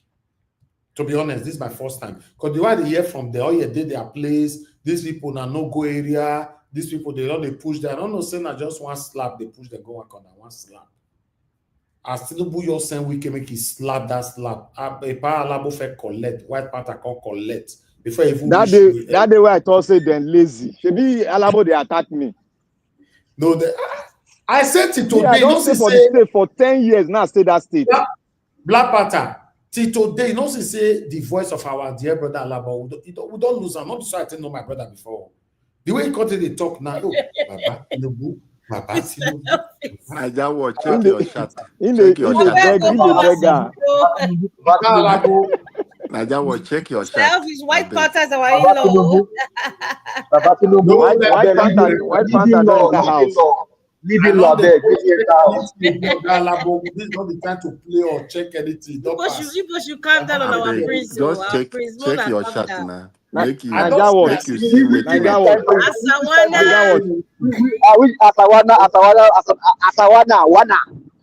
Naija, I send you one video for today Bakari, but not play amo. Just listen to it, consume it, and do your research on it. You just listen to that video very well. Then do your research on it. That video is very vital, and that is why I didn't speak well to support him. I was just dangling around. Just listen to that video. He said it for the past. Now it's Siamo. Just listen to the video. Okay, the one from Facebook. Okay, I don't see him. I'll check him. Asawana wana. Where's Asari go? Asawana wana. Give us a mandate. Wana don't sawana demo. Wana. Wana sawana there. That'll be so. You don't do. If you see, the one that started from. You know where I just so I did the lap. Alabo, no mind Naija wash. That's what they do. They want ginger, you make me fight well. No mind Namo. One of those sawana. In fact, the way the one that they beat my brother Alabo, come beat white man. He beat a kore. One of sawana na kore. If Emmanuel is quiet, he's not even talking. I bet that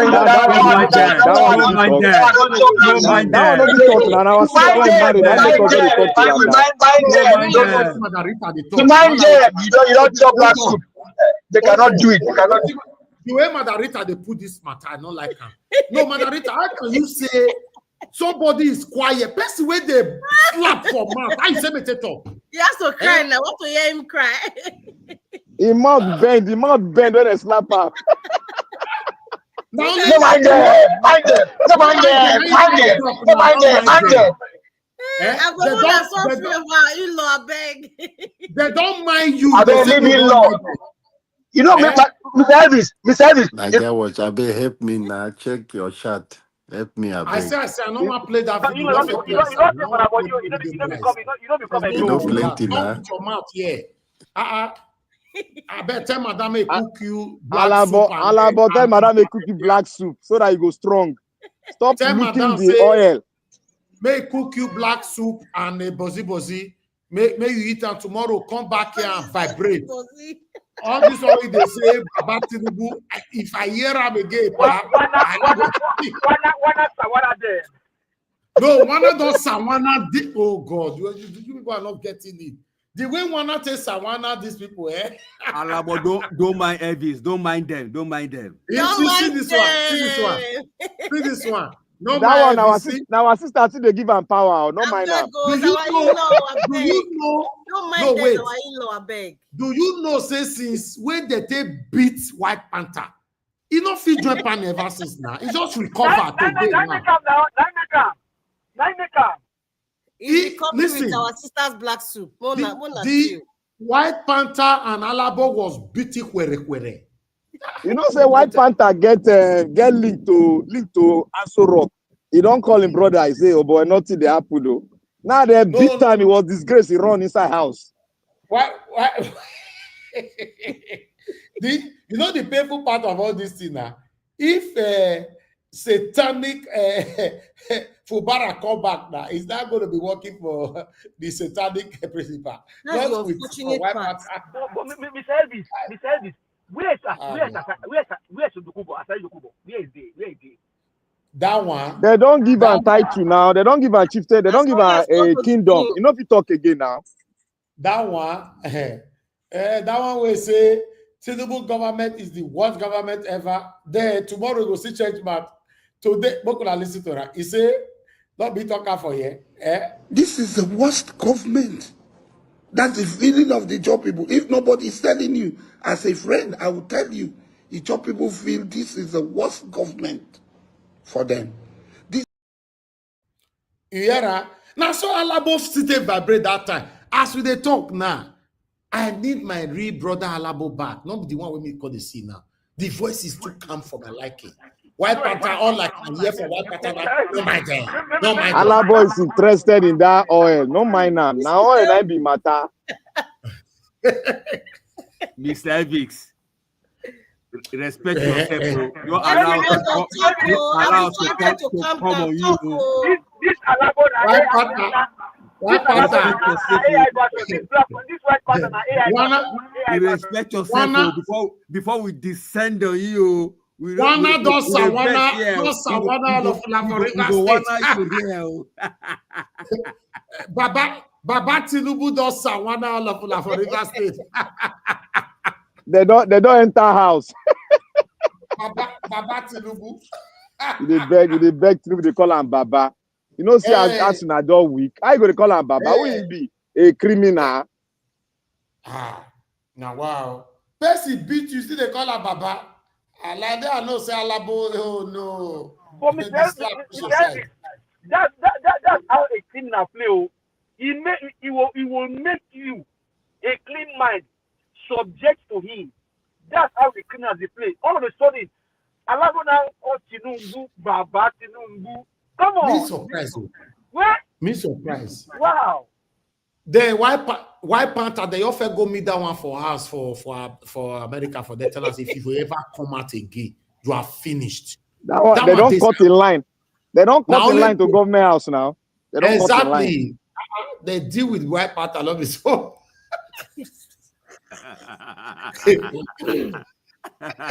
No mind them. No mind them. No mind them. No mind them. Mind them. Mind them. Mind them.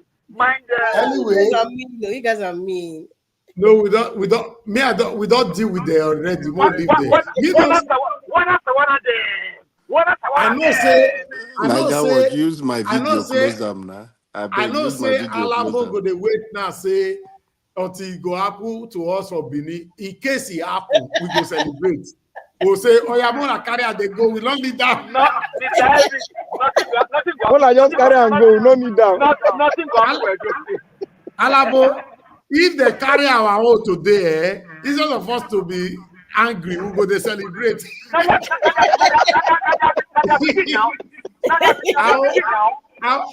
Our young people one music, our ESA music for you. The way we will take this, if I will go tell Tinubu abeg, just carry the go.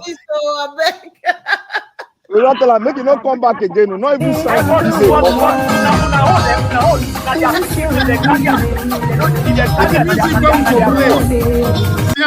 See, on the music where that if they carry and go, I'll see the music we want play for you. We will take that.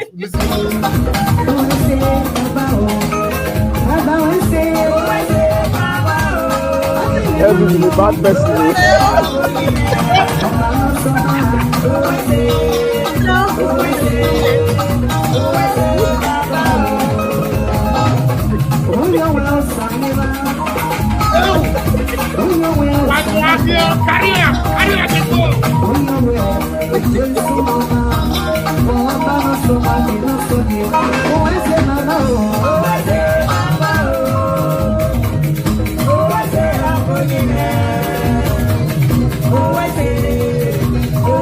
I beg, tell Alabo, what did that music mean? What did the music mean?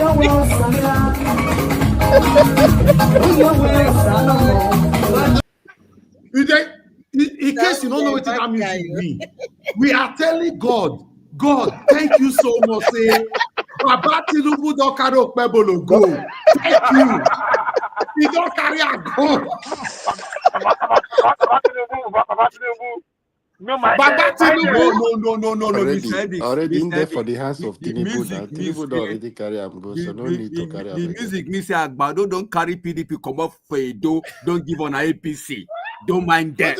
They talk. They say waiting. We go if now waiting they wait for say the day we go happen to us. We go celebrate for our own 1 month. Make they carry and they go. Wait for that one. Naija watch. Okpebolo is already in the hands of Tinubu and the Oshomole. Anyway. What's all the Baba Tinubu?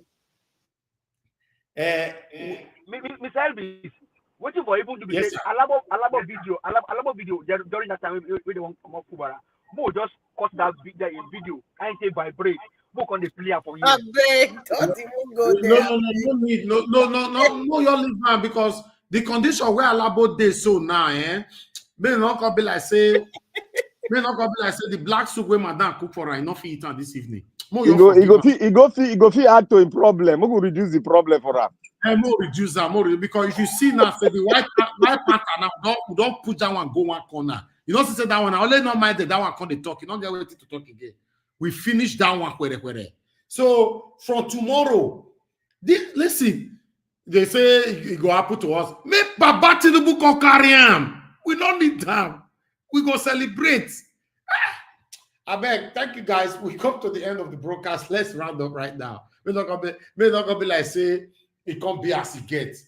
I appreciate you all my people. Thanks for coming in. Thank you, Madam Rita, White Panther. I'll still greet you. You are still my brother, and you're also my healer. Thank you very much, Mr. Jonathan, Mr. Oduwa. Give us a body. Black Panther, Oga Olabo. You are still my brother. I'll greet you.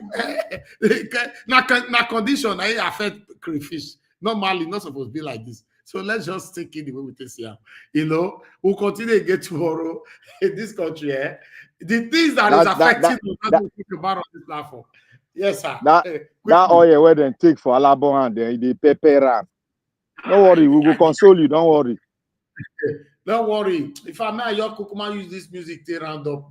No, sir, I don't know. Let me greet my people. And then baptize Alabo, baptize her so that I go remain in mind. I go baptizing and White Panther. That's very true. Let me quickly acknowledge Julius Anthony and Peggy Modi once again. I'm very, very grateful. God bless you. Mother for Mommy Diaspora, thank you very much, Mommy. I appreciate you always. Peggy Modi, I can see you. Abo Azi, thank you. Mr. Johnson Emmanuel, thank you very much, sir. God bless you all. Thank you, Debsy. I appreciate you. Bex Mark, I can see you as well. Tony Africa in the building today. Thank you very much. God bless you all. Love Manduka, can see you as well. Thank you, my wonderful people. Rosemary Rosas, I can see you. Thanks for joining us today. Emma, I can see you as well. And God bless you, my people. Do your part by pressing on the like and share this video as you are leaving. Yes, we're not gonna be like say we just end the show like that. You know, I will not do some baptism for our people. Make Ayoko Kuma quickly do them. Which one is my baptized? Alabo or Alabo Both of them. No, Alabo needs to sleep for in-law. That prayer make you that. Okay. No. Only baptism will go need for them this evening. You know, no baptism. I baptize you in the name of Jesus. Have your way, Lord. Have your way, Lord. Have your way, Lord. I baptize you in the name of Jesus. Have your way, Lord. Have your way, Lord. Have your way, Lord. I got this dance you're about to see now is called Tinubu dance. Are you ready to give me that dance? Oh yeah, everybody go say Tinubu dance. We go the dance. Tinubu dance. We go the dance. Tinubu dance. We go the dance. Tinubu dance. We go the dance. That is it.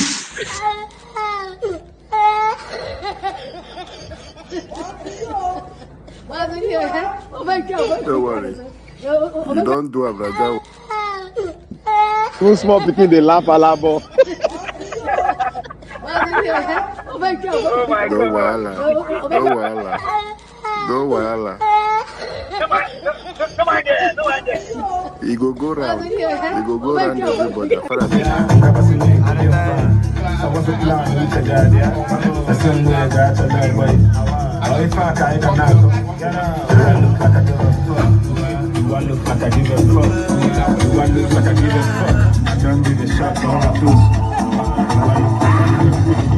Touchdown, also game me. If I leave at that time, no more nothing. Would you look like a million pounds? I can't trust someone. I'm feeling like you don't trust. Podcast, yeah.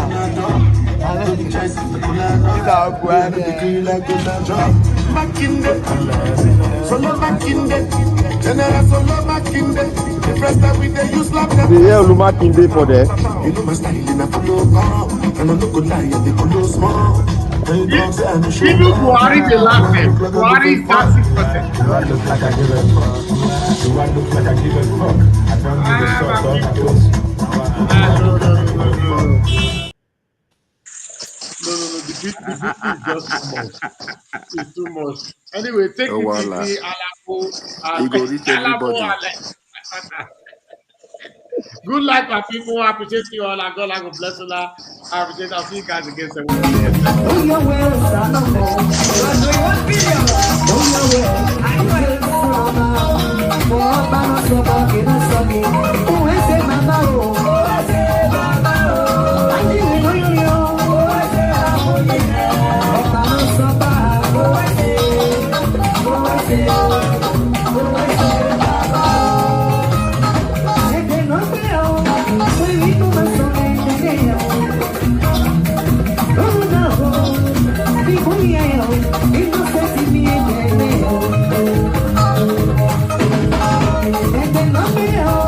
We